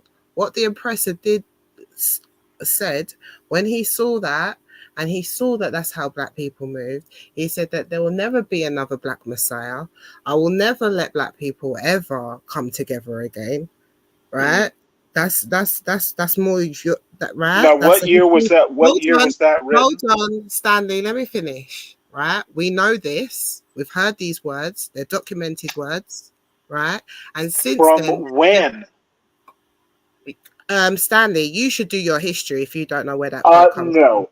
Yes. That's my point. And you just made my point, Kushti. I will write it down. It's history. It is not. It wasn't written in 2024. Stanley, hold on. I'll write it. Yeah. What I'm saying to you is, right, that mentality needs to be oppressed. You need to be whipped to understand who your oppressor is. I just disagree with you. Hold on, Stanley. You're going to disagree because you're not going to let me finish a sentence. How are you going to disagree on something that you're not letting me finish on? You just keep getting triggered on that point. No, I'm not triggered. I'm disappointed. All right, then. Okay. So what I'm saying is that basically I feel that the oppressors has now made us multicultural. They've obviously not made the oppression so overt. And so therefore people have this illusion that we're free. Yeah, everywhere around the world, we know the normal statistics. The money doesn't bounce around our community. Everywhere you go, the Black people are at the lowest level of any society. But you don't see that that's a coincidence. You say that, Hold on. You say that, oh, no one's stopping me from what school I can send my child to. Well, depending on what area that they've placed a ghetto in, and depending on what funding that particular school and those areas where only those kids could go to is, they have made that decision for you. They've just not whipped you and told you can't read. They've just Let me know when I can respond. They've put you in a ghetto, yeah. I don't live in a ghetto, never have. Well, all right. Do you know what? You know what I mean, Stanley. And those who overs knows what I mean. Even in between your jokes and your interrupting, you know that I know that you know what I mean. And I think you don't know as much as you think you know. I do know. Let me know when I can respond. Actually, quite intelligent. May I respond? Go on, bro. Okay, what Go on, Brother Raven. Do you understand what I was saying, Brother Raven? Of course, you as usual you get. But the thing is, Brother Stanley isn't trying to necessarily understand any constructive stuff when it comes to black teamwork issues. Well, this is where you're wrong. I understand your argument. I'm sure. I don't agree with your argument. Well, when you get time, let us know what would have to be said or done for you to want to practice black betterment. You said I practice black betterment every day I wake up. I'm sure. Well, prove me wrong. Prove yourself right is what we want to do. No, I don't have to. But see, that's the essence of my argument. I don't have to prove it. Well, here's what it is. What is black betterment to you? Why would I have to prove it to you? But what is black betterment? You said that I'm black betterment every morning. I think black betterment is being a good black person. Okay. Okay, so this is that's not enough for you? It's not. The thing is being a good black man not good enough? So the truth is, Brother Stanley. No, please answer my question. You're skipping around it. This is the answer to your question. So no, it's not good enough. There is no expectation that. Okay, you're not going to answer the question, are you? Should I just mute and let you go on? That would be a wonderful thing if you could. Okay, I get no answers to my question. Understood. Here's the answer. Now you're a case study.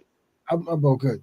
Please case study very well. What I'm saying is this: there is no expectation that gentlemen like yourself are to ever do anything constructive for black people collectively. We have case studies. I do constructive stuff every day. Give me 5 seconds. We're going to expect a double dilemma because we have it. And feel free for that gentleman or gentle lady to jump in. And that is the double dilemma is as such. It's one of the most important things we've brought on this this show. And Brother Stanley is practices these kind of concepts at the moment. And that is black people can be individually efficient but are collectively inadequate. This is important. When Brother Stanley jumps on it and has demonized concepts of like working as a team and using that is so wrong. We agree, it's very wrong. We try to make you stop, but something is. I need to push back when you're done. Of course, you can. That first slide is ridiculous. Brother Stanley, you need to stop interrupting. Yeah, the thing is, Brother Stanley, we understand the comedy value is there, but you got to give it some time to really. No, this isn't comedy value. This is direct disagreement. Oh, I'm sure. Your first slide and your second slide, they're just wrong. Good. And this is good. So when we post these strides, it does trigger the people we need to trigger, but it's important because it conjures up what we call the 5 stages of grief. There were new brothers and sisters in the panel. I suspect some of them came through the video of the married black woman necessity videos. But let me just play for them because they don't know. Right, and that is black people can be individually efficient but collectively inadequate, and hopefully we're showing case studies of that now when brothers jump on trying to self-sabotage. And 2, black people may know a friendly non-black person, however, collectively black people have no friends. Very important. You tend to find that the unsynchronized black brothers and sisters, they spend their time trying to do correlations with non-black people, hoping for a different result and putting many emphasis in. That's also a problem, what we call the double dilemma. So anytime you see these 2 actions, we call it the double dilemma. Anytime you see it going on, we put it. So if we go back to that slide that the brother was asking about, it was here. When black people constructively work together for the benefit of black people, this is because of black betterment. So what we were doing here last week when we brought this diagram up was we're saying we want to create methods and ways to keep Black Betterment continuously practice. And what we can do is anytime Black brothers work together, we can say it's because of Black Betterment. So we make it synonymous, right? And anytime Black people and non-Black people undermine Black Betterment, this is because of the double dilemma. So if you see anything happen at the moment where brothers are interrupting and causing confusion and this kind of thing, we say that's because of the double dilemma. And that's because we're collectively inadequate, collectively have no friends. So it's universally always going to be there that when we work together, that's because of Black Betterment, but when we don't, it's because of double dilemma. And by having this universal concept, this will mean that regardless of what goes on, we know that Black Betterment will always be able to remain because it is synonymous with success. It's synonymous with Can I doing. push back? Well, you have all day long, and so why not anymore? But I'm just hoping that answers the questions in the group. Is it constructive? But Stan, if you could be quite quick with your response, because obviously brother and sister might be a bit agitated with. Is You know, disagreement yes. is disagreement antithetical to Black Betterment? Well, it's like this: if you're trying to improve a model, then disagreement is fine. If someone says I want to build a bridge to help Black people get to freedom, and someone says the bridge ain't big enough, that's okay. And then they go, well, let's hire this external person to make it longer. This is where you add your 10 pence piece and you part of a team. But it's like the team metric doesn't seem to be a value in your scenario, Brother Stan. I pick winning teams for starters. Number two, what if the model is just ridiculous? Well, it's not a good model. Oh, that's fine. But let Empress Chris jump in, then you can jump in as well. Thanks, Brother Raven. I was going to say that on the back of his question, I think, and I'm being genuine, that I think it would be good to actually do a show in regards to disagreement, because I think some people hide behind the whole asking questions or want to find out more, and it's a cape to just kind of troll. Of course. And I think it would be good to maybe do a lesson in that, especially or a show on that, especially in regards to the fact that we've done shows subsequently because we have noticed several patterns, and we noticed that if we don't nip it in the bud, it could get out of hand. And since we've had those shows, we're kind of good at locking off certain when we're away from here and we're dealing with other people, nipping things off in the bud very quickly. Yeah. I just think that this is like the new thing that they're doing, and I think that what happens is maybe you're in an advantage when certain people come on and we know what they're about, right? And then I already know, right? Yeah, it's going to be one thing, but someone who hasn't heard it be like, oh, maybe this person just genuinely wants to know, and you know that it's not that. So I just think, it's good to just nip it in the bud, because who wants to go through this like another million times with certain people?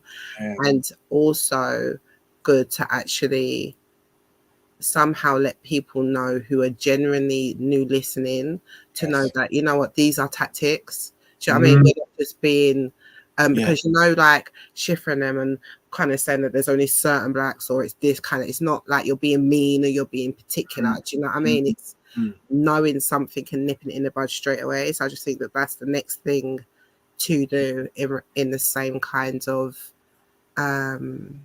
way that we've been doing other things and nipping it in the bud, if that makes any sense. Will I be invited to that show?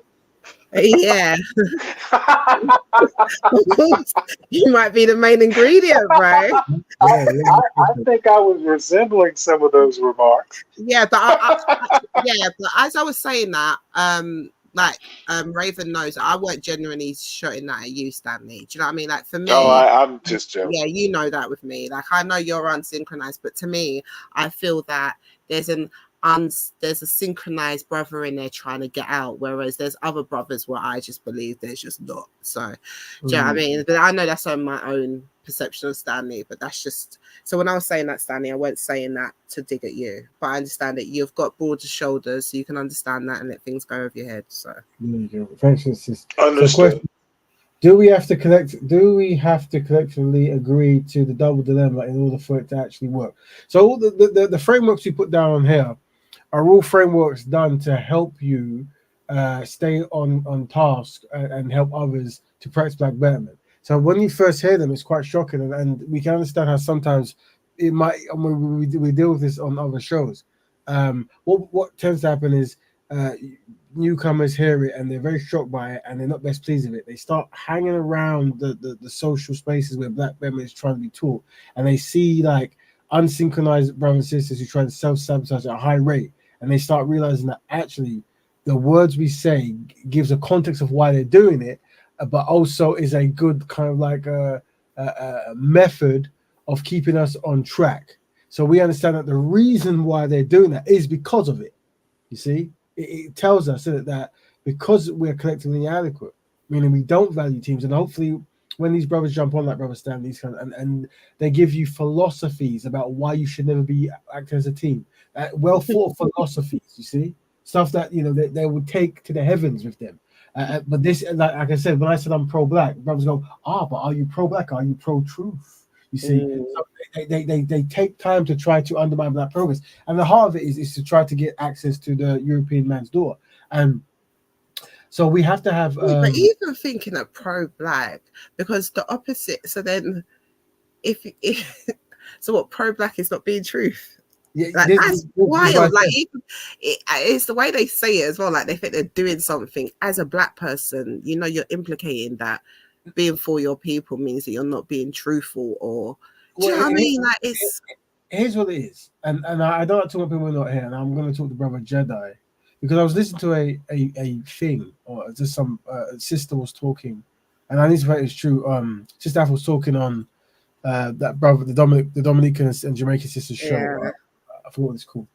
Shame on me. But they said that when they were talking about this brother who protected the racist man from being beat up, they said that Brother Jedi was the original one who protected him. Yeah. This is, I didn't know this, and this is I'm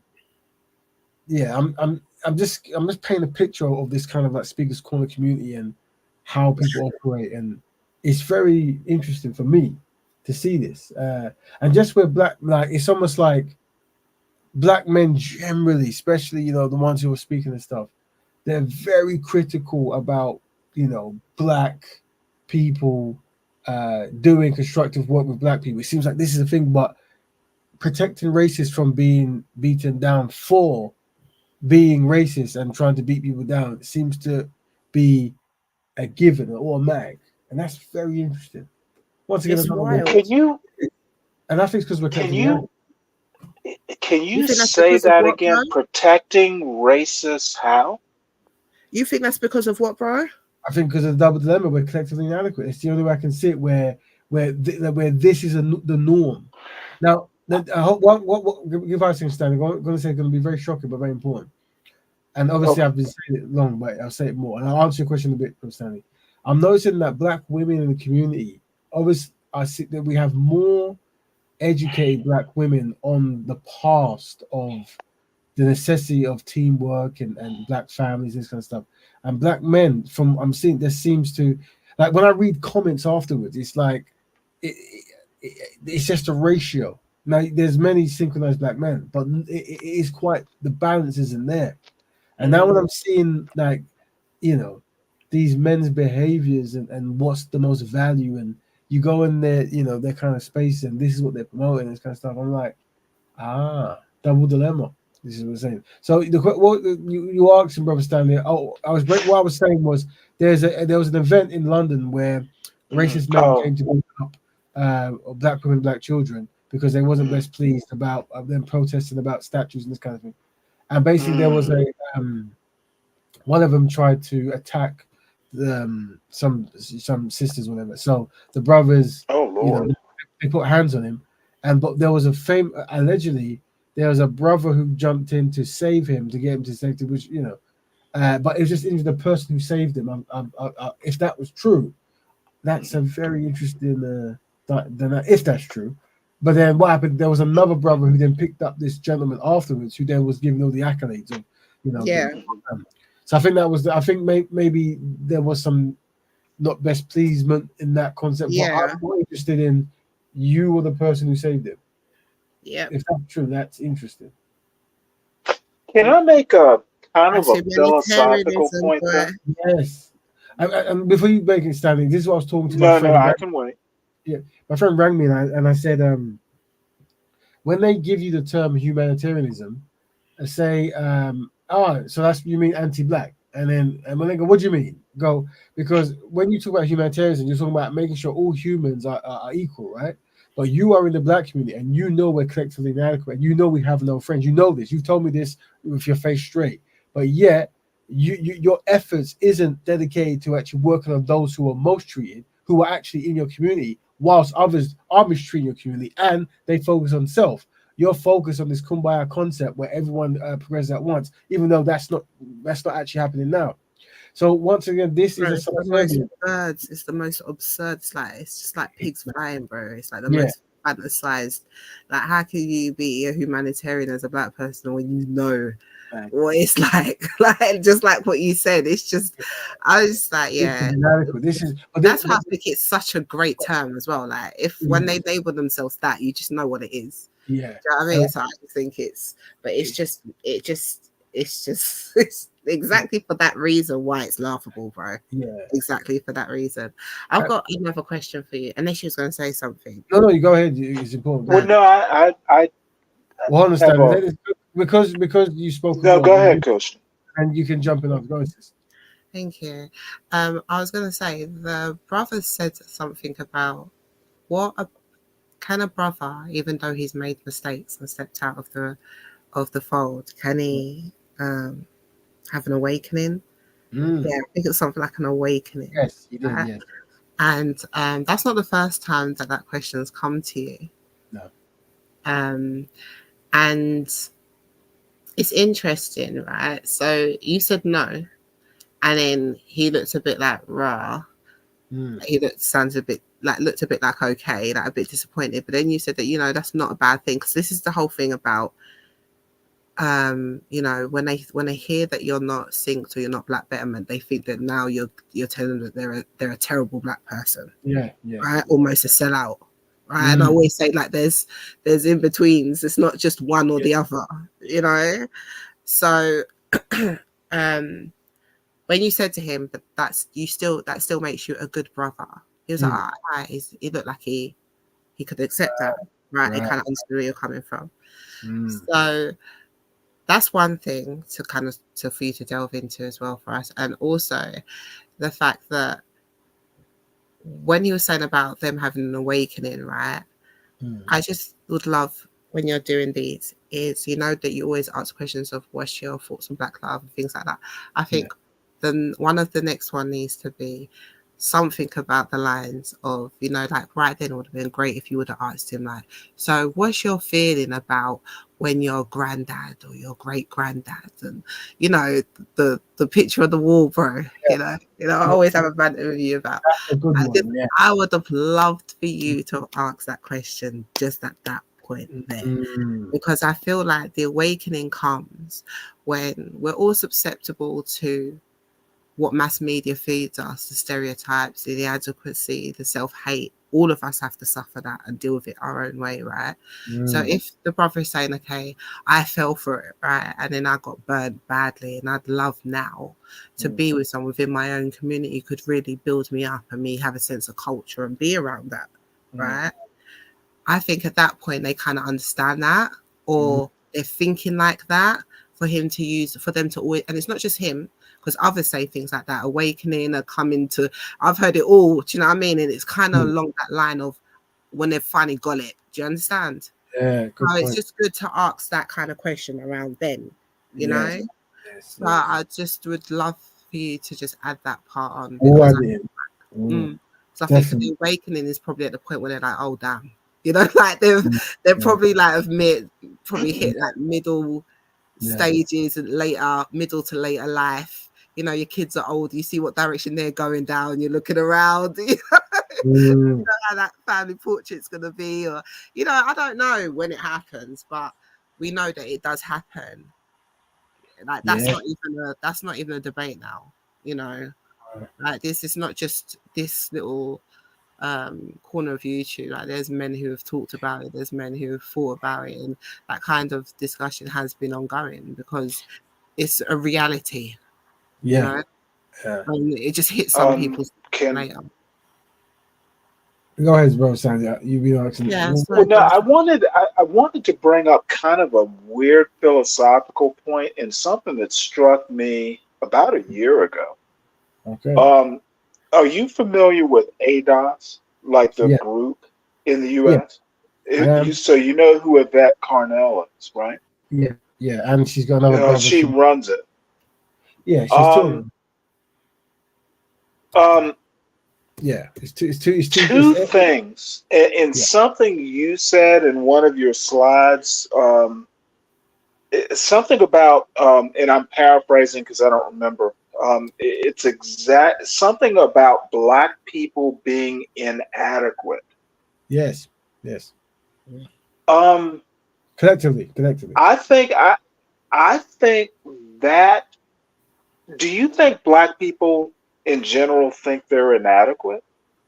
Probably not. I think these things. I think there's a carefree universalism way of thinking that doesn't even ponder such things, like, you know. But that's we have to do these case studies. We have to run up, and it's for a purpose. This is to separate those who are going to do versus those who are not going to do. See, but maybe that's where we should start. Assume we're not inadequate. And to my ADOS point, Yvette Carnell did a video probably about a year ago, and she's probably done several afterwards, about why Black Americans should be against immigration on our southern border, you know, essentially Mexicans. And her point was that Mexicans are competing with Black people for labor jobs. And the first thing I thought is, why are Black people aiming for labor jobs? If we got our stuff together and don't aim for labor jobs, Mexicans wouldn't be competition. Do you see where I'm going? Does that make sense? And it goes back to your collective inadequacy point. I don't assume we're inadequate. Don't assume that labor jobs are the best Black people can do. Oh, well, I think my point is that don't raise your kids to think the best they can do is, you know, working at McDonald's. Right. So how this works, brother? I don't know if you saw the comment. I think someone was talking about jumping on. And kick my butt. I threw it out there. I assume there'll be pushback. Yeah, so the sister or brother CNCCM, if you're new, feel free to jump on if you got questions. I mean, you can jump on, we can ask your views and stuff if you wish. I don't know if you just stumbled on it and you came, because I've been on a few panels, but I don't know if you or other people, you've jumped on the links, just find the show if you're new, but you're always welcome if you disagree or agree. So the links are pinned at the top if you want to jump in. But this is the Black Betterment Broadcast. There is Sister Christian's dropping it there. And to answer Brother Sam's question, it's very important that we understand we're collectively inadequate, because we're trying to establish, once people realize the truth of that, it will separate the. I don't think it's true. Oh, of course, fine. There's many things.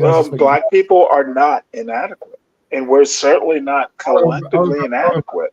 That's a bad starting point. It's a very good starting point. Here's what it is, right? Oh boy, we disagree on this one.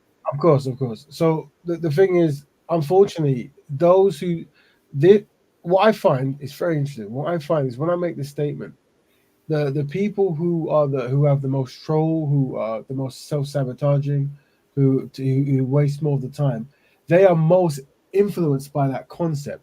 But it's like they can't get, while the people who do the work understanding, we're working towards fixing this, right? And I think that's what it is. I think maybe in the minds of the unmotivated, it hurts because they think that this is the truth and I can't change it. While the conquering is like, no, we know this, so we know what to fix.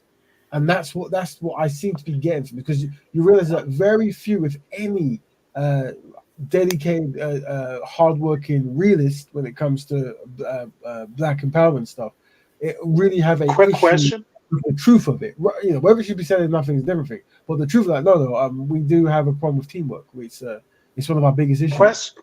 Value. And by the way, when we, and you can, after I say the statement, when we were talking about being a team, synchronized, you were talking about, you know, illusion of freedom. So just by operating a No, team, I didn't say anything about losing freedom. that's exactly what you did. You went there, but once and now, No, you're misunderstanding my point. Can we just answer the question from CNCCMI, just in case they don't feel comfortable jumping on? Maybe this was one of the points that they wanted to ask. Is that okay? Yeah, can you see the question? Sure. Yeah, it says, can we be synced without a leader, though? Right. Yes. So good question. Oh, no, good question. Here's what it is. We are writing what's known as they're jumping in now. We're writing a code of conduct here. Welcome. We'll answer the question. Oh, welcome, brother. Is it brother? Can you hear me? We can hear you. Hello. Yeah, sorry about that. No, that's fine. Welcome to the Black Betterment Broadcast. So to answer your question, can you be synced without a leader, though? What we're saying is we are writing the code. So this is a code of conduct. And the idea is to get a code of conduct as a universal kind of thing that's there. And from that, you can create leaders or movements or organizations. But the code is the king. The code is the leader, because you can kill a leader, but you can't kill a code. And Brother Stanley agrees. That's why he's giggling. But welcome to the Black I don't know. I've got a question, though. Go ahead, brother. It's an interesting point. Brother Stanley, who's going to enforce the code? Oh, that's good. So the way we got to look at it is like this, right? The starting point is people doing what people who resonate with stuff. So when you so for example, if we use veganism as an analogy that you can make similar, veganism is a lifestyle. So either you do want to protect animals or you don't. And if you do, this is the strategy that they pick. And if you resonate with it, you are self-governing, right? Black Bear is the same. It's like this is a process of how you can collectively progress as Black people, right? So if you agree, that's a good idea. You see what I'm saying, bro? That's a good idea. But there's a couple problems. There's a couple holes in it. Go ahead. For instance, right, just like as a man, right, not to be too extra with it, but most men, we have an ego thing with us where we want to lead, but we don't want to be led at the same time. And we don't feel like we need to answer to other people and follow what they're saying to do. You know what I'm saying, right? So I do, in essence, not internally, because there's degrees of betterment. And so, for example, what I practice is a form of stoicism, right? And also there is like there are levels. There are levels within yourself. So, for example, right, the dopamine's in my head. When I see Black people doing well, I feel good, right? So I and other brothers in the panel, not all and sisters in the panel, we've created scenarios where when we see Black people doing good, we feel good. So we then get motivated. That's good. But what's happened in history is anti-Black racism and self-sabotaging Black people. They've done scenarios where whenever you see Black people do good, you feel bad. You see? So then, but then that's behavior. You see? Now there are methods to reverse that. Once you reverse that, and you're around Black people, once you're around constructive Black people, you feel good. You see? So this is one of the struggles. It's a massive kind of change around. But we hear what you're saying, and if you're saying that, who's going to want to follow a leader, whatever. Well, the thing is, no, but without there being a clear leader, you know what I mean? Men don't mind following behind a man that's like honorable and actually does what he's telling us to do. You know what I'm saying? If there's just someone putting out information, just like, oh yeah, this is the best. Some people will be like, yeah, this is good for now. But there's an old saying that says, what's good is what's good for me. Do you know what I'm saying? And that has been true through history. Mm-hmm. Yeah, so the idea is we push collectivism as in like we're collectively progressive as a group, right? But the what will happen is you have to the person who says they're doing something, or the people, they have to be like a banana tree, innit? So if they say they're a banana tree, you see bananas. If you don't see anything, you're suspicious. If you start seeing apples, you realize something's wrong, right? And this is how it works. So when you come to the show, this is the 186th show, but what hopefully you're going to see is a consistency amongst us. And also, if any shortcomings happen, is admitting that the shortcomings and try to work for solutions for it, right? But one of the things that we always say is it isn't me, it's we. You see, and that's something because we understand that egos can really play a big part in self-sabotage. So if you ever see any black parents who are stoic coming from this kind of podcast, jumping onto certain shows, the way we try to behave is when we recognize something that we call like a trauma moment, where someone says, "You think you're better than me," or whatever, right? We understand there's trauma there, and our goal is to make that person feel good. You see, because Can I ask a quick question? Well, one more thing though. Like earlier on, I was saying, if you don't agree like with what's written there, so like obviously I'm not saying that you're going to disagree, but if you don't agree, you automatically kind of make them, so you create an in-group and an out-group, if you get what I'm saying. Even though we're both black, we may disagree on, like, let's just say it was a piece of law and we disagree on one part of the legislation, but we agree on the whole thing, right?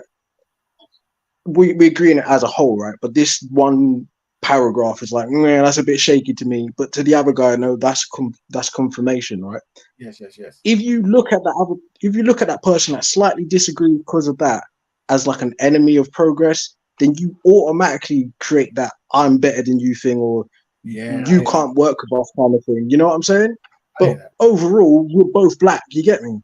Yeah. So what? So sometimes it isn't that severe, as in like there's certain fundamental tendencies, but ultimately when we use veganism as the analogy, is because each person can actually go off and do what they want to do with that template. So once they accept the template, they can. Even there's certain slight differences, but there has to be fundamentals. So with veganism, the fundamentals is you don't kill or harm animals. If someone breaks that tendency of that, then it can see it's actually got nothing to do with veganism. It's something new, different, right? But you can get different things where one vegan thinks you should actively go on the farm and free the cows, while I think you should break the law to do this. You see, but they both agree that you shouldn't harm animals. So the importance of the Black Betterment lifestyle is what is the fundamental, and the fundamental is black people helping black people on black issues whenever it's constructively possible. And that's in every area of people activity. So if it comes down to you're working, if you can work with black people, you try to do it. If you can hire black people, you try to do it. If it comes to marriage, if you can marry a black person, you try to do it. You see, it's in every single area of activity. And we understand by people trying and striving for that, you're going to maximize black progress. You see, you're going to maximize black progress. You're right. You're 100% right. But that's the thing, like that's what makes us exist as others, because we actively have to think like that, whereas other people don't even have to think like that. You know what I'm saying? Yes, exactly. What now? Here's what it is. Unfortunately, sometimes we have to lead by example, and sometimes you have to close the door but leave it half open, right? So what we find is whenever you try to be constructive, the unsynchronized black men and women, they all spend their time strolling. So you realize that you can tell the intrigued brother and sister versus the person who's trolling, because the trolling person goes nowhere. They just talk in circles, goes nowhere. While the intrigued person is asking very intimate questions to get somewhere, right?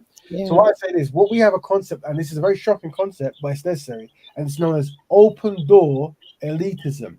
You think, what that sounds? What is that? What we're saying is, we know that not everybody's going to want to do much of the work, right?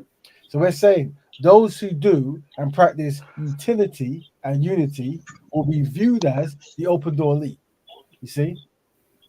And this is, once again, we deal with psychology and marketing and stuff. This way we can see who are the people who are going to be focused on trying to better black people in the smaller number, right? This gets a bit deeper. We understand that when 2.5% of a community does something consistently very well, it then influences 13% others to copy them. And then that 30% then influences 20% after them, you see? So that's why you can have a fantastic new dance from Peru, America, or Australia, and next thing you know, every world knows the dance. Everyone, and from Japan to Samoa, right? These are the methods that we use. We it has to start with the synchronized, those who all agree to the tendencies. You see, and the ones who don't, they have to be loved from a distance. So when they talk, their things to be, oh brother, their things to be like, you think you're better than me, and you go, no, brother, you're better than me. No, you are loved. While with the other people, you're doing actual work, because this is trauma versus tactics. You see, and that's how. Say again, brother. Can I ask? Oh, so let's see what Brother Stanley wants to say now. Go ahead, Brother Stanley. Well, no, I was kind of curious how Stoicism Yes.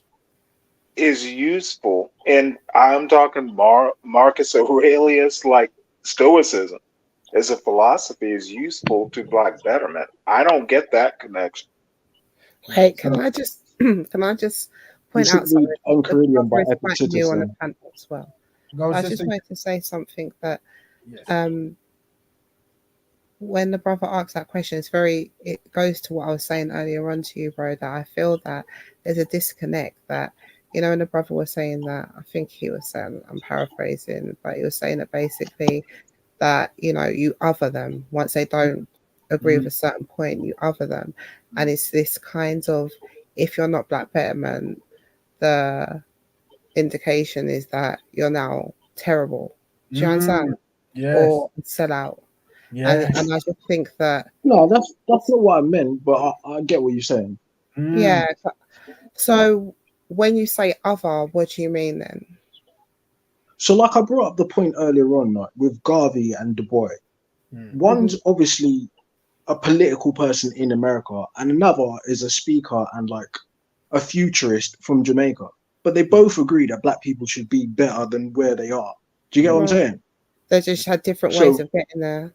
By circumstance, they become other to each other, even though in the end Du Bois agreed that Marcus was kind of right and he moved people in the right direction, but he just didn't do it the best way. Do you know what I'm saying? Yeah, but I think Garvey wasn't talented 10th in Du Bois's opinion. Carry on, sister. But I do think though that that's healthy as well. Yes. Like if there's different fractions all wanting the same thing, they should be able to do it in the way that they see fit. If it's a healthy way, but we can all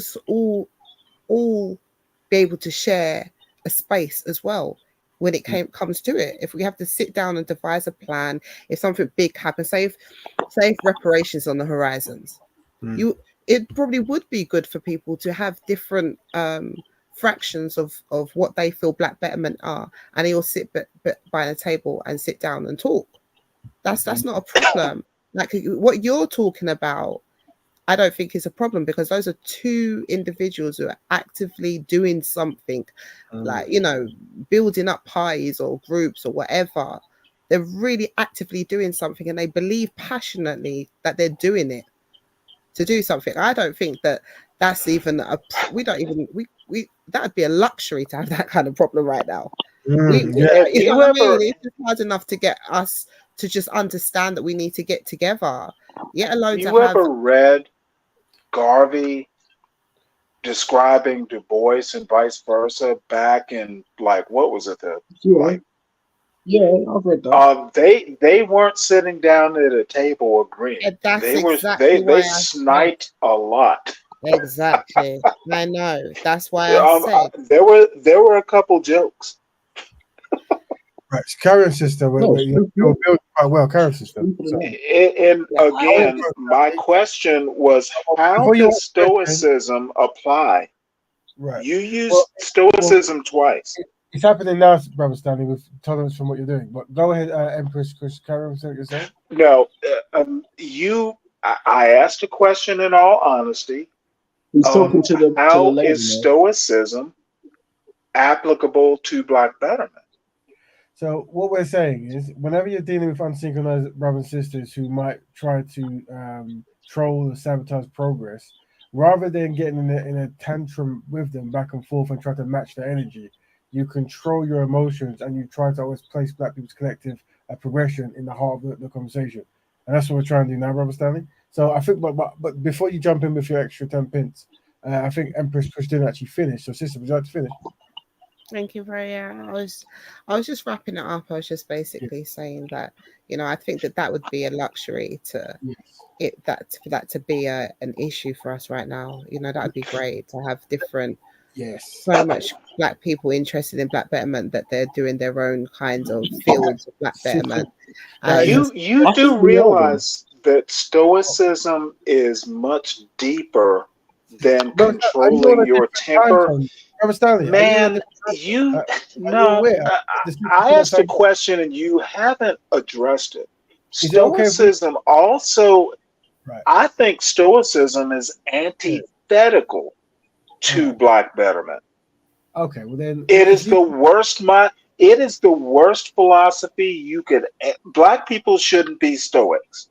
No. So, Brother Stanley, I'm going to say very quick before we talk to Empress question. That is, we're talking about open door elitism, right? Meaning there is a way that a small number of people can behave that is beneficial for the collective. It can't be everyone, because certain people they struggle to control their emotions. They like to interrupt constructive conversations. They like to troll, and they like to undermine Black progress.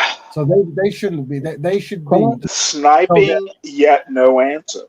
I don't know what that means, but Can I give an anecdote on criticism? That's all you're doing. You're interrupting to criticize, and you're just slowing down the flow of the conversation. We've got a brand new brother who's jumped on the panel, Stanley, and it would be nice if you could show a bit of, decency. Listen, Stanley, listen now. I support what he's saying about using stoicism, but you've approached stoicism from the point of view of Marcus Aurelius, which is just a popular fad right now. But I'm somebody that approaches stoicism from Epictetus's Enchiridion. Now, if you look up that book, it's easy to read. It's easy to understand. It's set out in like rules and laws, right? If you just look at them, listen to them, and follow those, it will benefit you. Now, anecdotally, I can say Stoicism has benefited me becoming an adult male in England after going through the kind of life I used to live, right? And even with the passing of my mother just last year, it was retreating back to that Epictetus's Enchiridion that helped me get through that without being emotional about it. Of course, you have to experience your emotions and recognize them, right? But you don't have to act out on them. And that's what Stoicism is used for.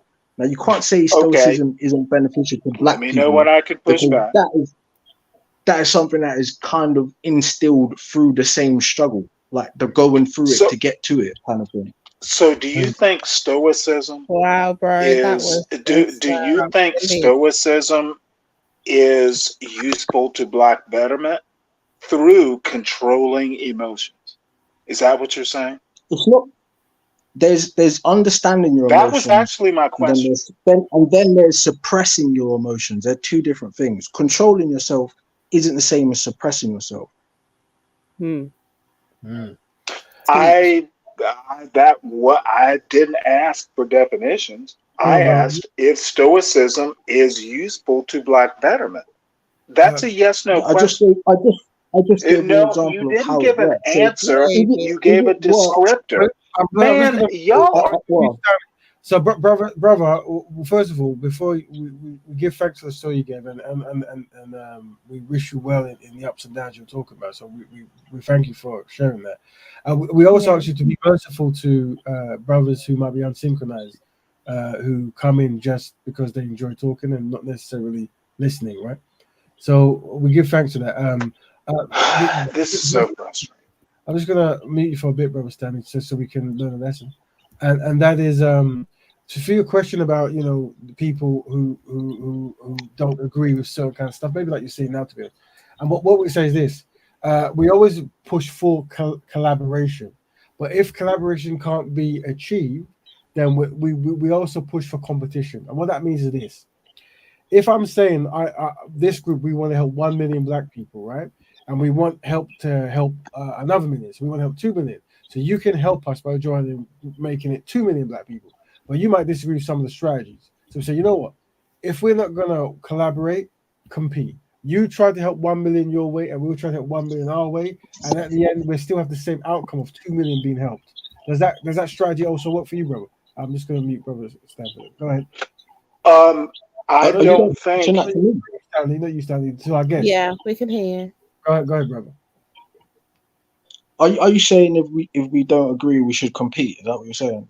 Oh, the compete is more of like a branding term in the sense of the goal is if we collaborate, 2 million people can be helped, right? Right.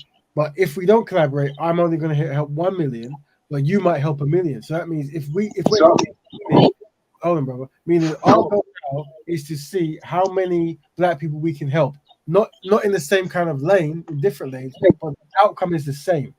2 million people benefit, right? So that might be a way for people who find it very difficult to collaborate because of laws and rules that they don't agree with.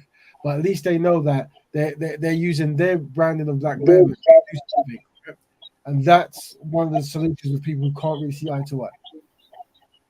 Yeah, we're not on monolith as well, so it has to be that. For God's. We have to. It only makes I would sense say this, yeah. that we come When you together get the type of black people independent kind of respects as how we see things. It just only makes sense. That's not even when Malcolm X and Martin Luther King actually got together. That's when it was real problems.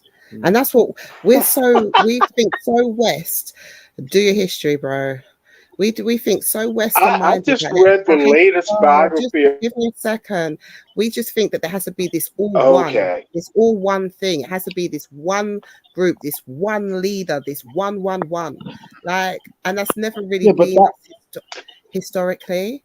Like, we can do our stuff our way independently because that's how we thrive. One way, just some people don't like Marmite, some people love it, but everyone likes an example. bread. But everyone likes bread. Do you know them ones? So like we can do our things our way, get our collectives together. But if we overall agree on the fundamentals, like that should be enough. We need to think outside the box as well. It's not once we get this one person and this one institute and it's only this one thing, that's when it starts breaking down. Go ahead, bro. You have a question. Can I give an example of that? Yeah. So like basically answer what you're saying. Right now, people.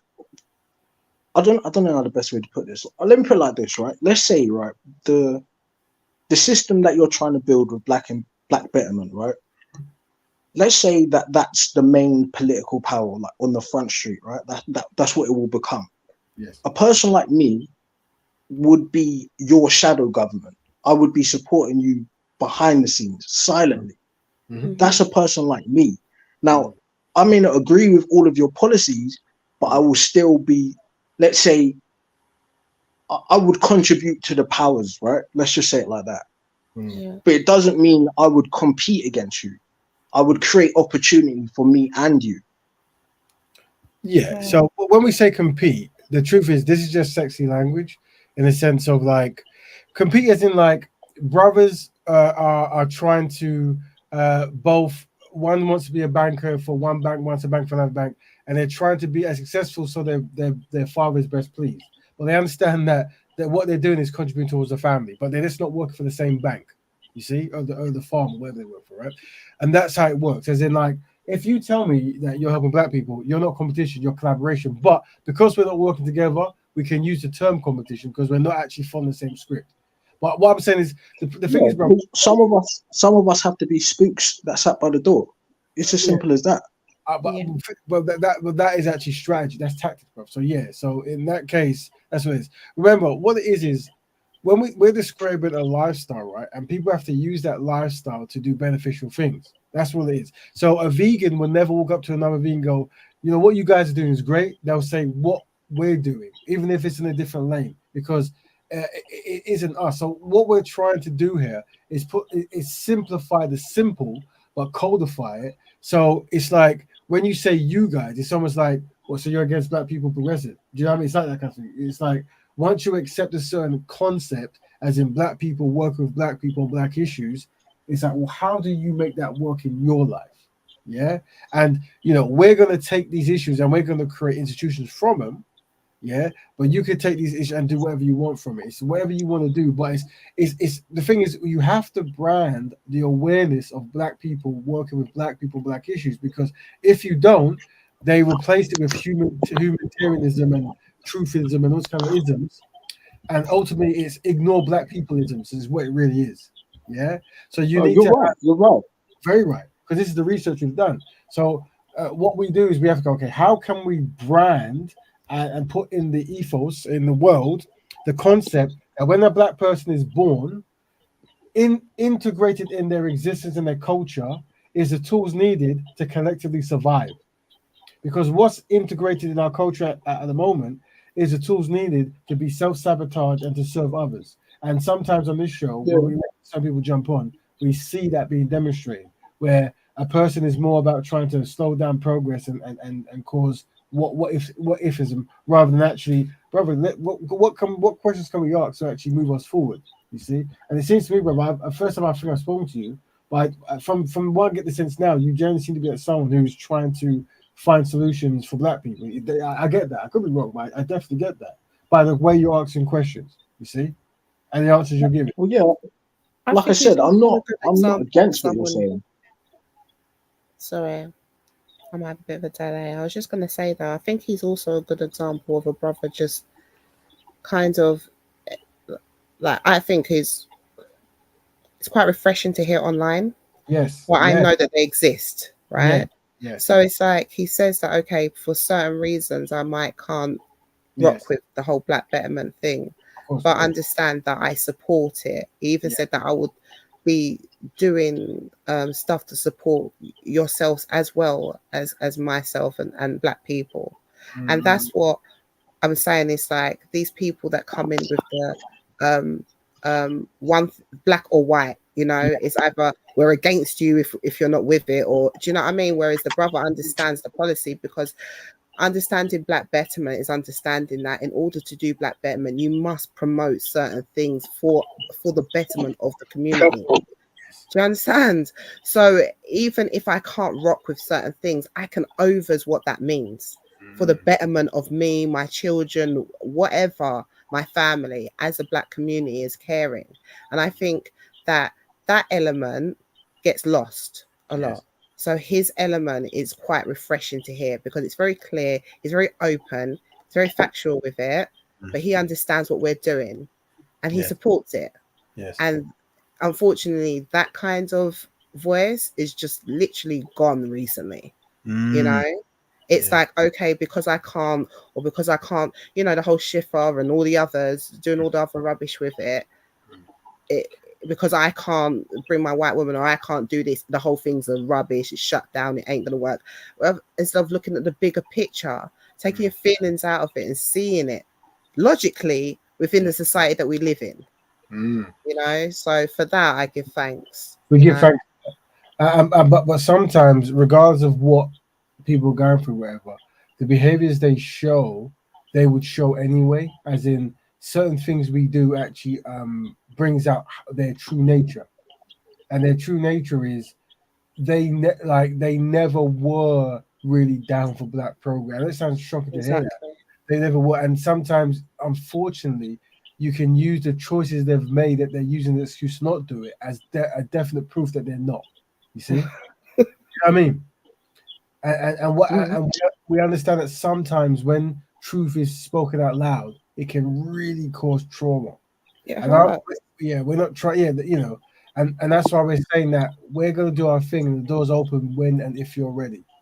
That's what it is. I think you're right, but I'm not trying to look at it black and white. I look at it more like what I gave you that analogy with the front-facing party and the shadow party. Of course, I think what you guys are doing is good, but what I think is if you're going to do it your way out in an open structure, you have to be way more bold with it, and you have to be, you have to show strength, you have to dominate, and you have to maintain power. Whereas the other way of doing it is finesse from the shadow.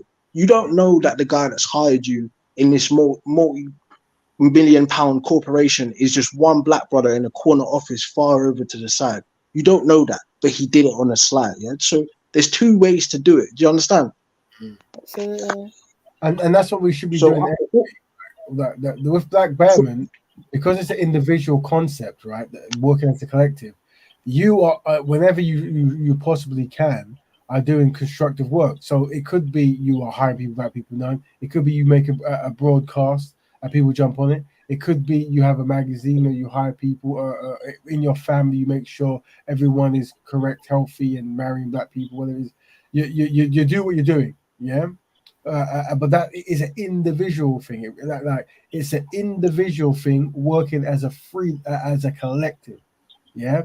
So yeah, if you're now in the office and you have to establish a power base for there to be a collective, because it's like there has to be. Let's just say there has to be a center magnet for all the other materials to gravitate towards it, right?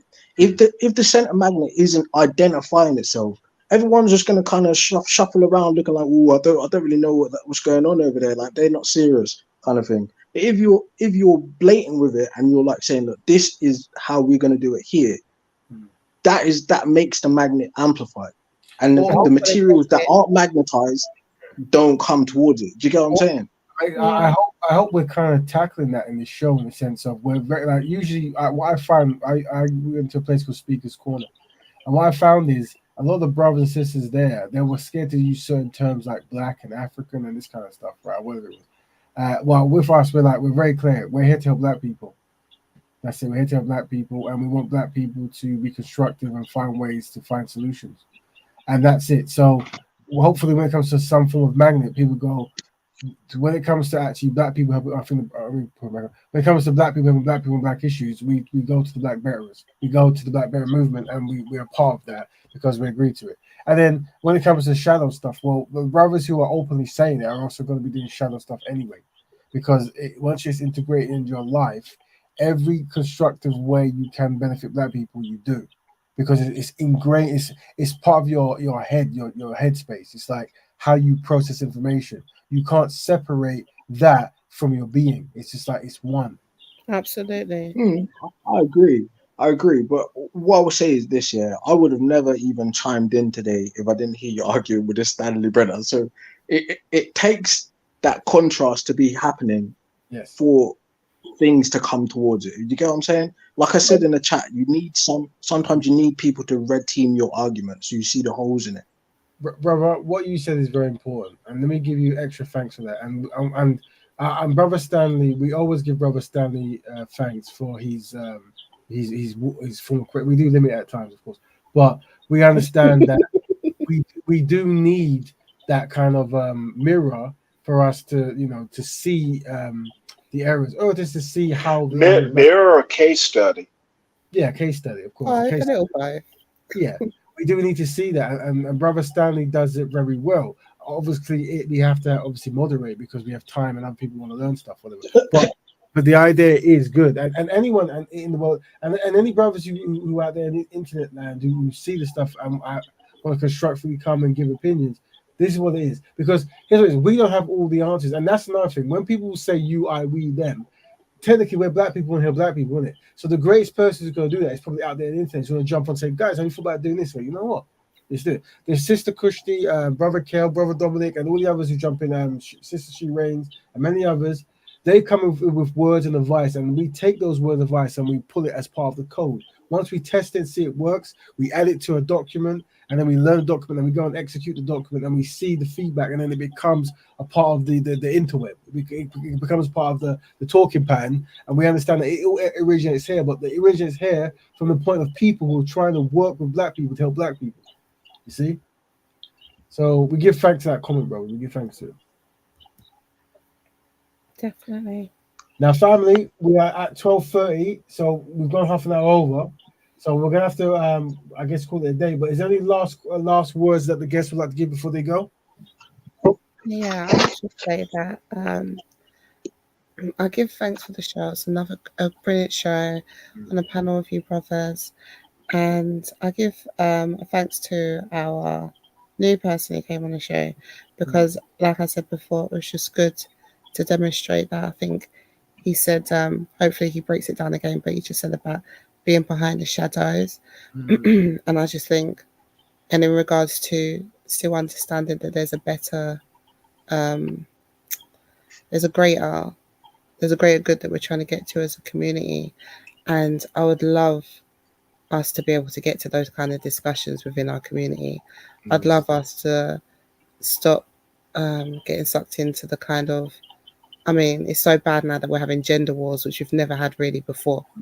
And I think it distracts us from actually us being able to come together and understanding that how great we are that we're not a monolith, that we stretch wide and far, different continents. We have so much skills to add, and we don't always have to do things the same exact way. But if we're all working towards one way, that would be unstoppable. So yeah, I give thanks for that as a reminder. And you know, it's things like this, these kind of caliber of people that come on and talk. And the brothers drop the lyrics on the stomach, you know. I was like, yes. So hopefully we'll be able to like go to those kind of conversations, because those are equally interesting conversations, and conversations that we might not all agree on initially, but I think it would be good food for thought. It would be good fuel for the mind as well, to actually start thinking on that level, how we can kind of work together and see what we agree on, instead of seeing what we can rip each other to shreds on, you know, how that could work together and how that could form up, you know, in our own like independent basis. So yeah, I just give thanks for that. You think sister? Brother Stanley, last words? Yeah. And again, I could go on forever, but I honestly, and I can actually prove it in actual words. Stoicism for any version of Black betterment is much like the Bible. It justifies a lot of dealing with oppression. Stoicism sucks for Black people. Okay, that's your opinion. And brother, the guest we have, I can back up my opinion. Well, feel free to do that, brother, in your own time. And CN, what was the last words, brother?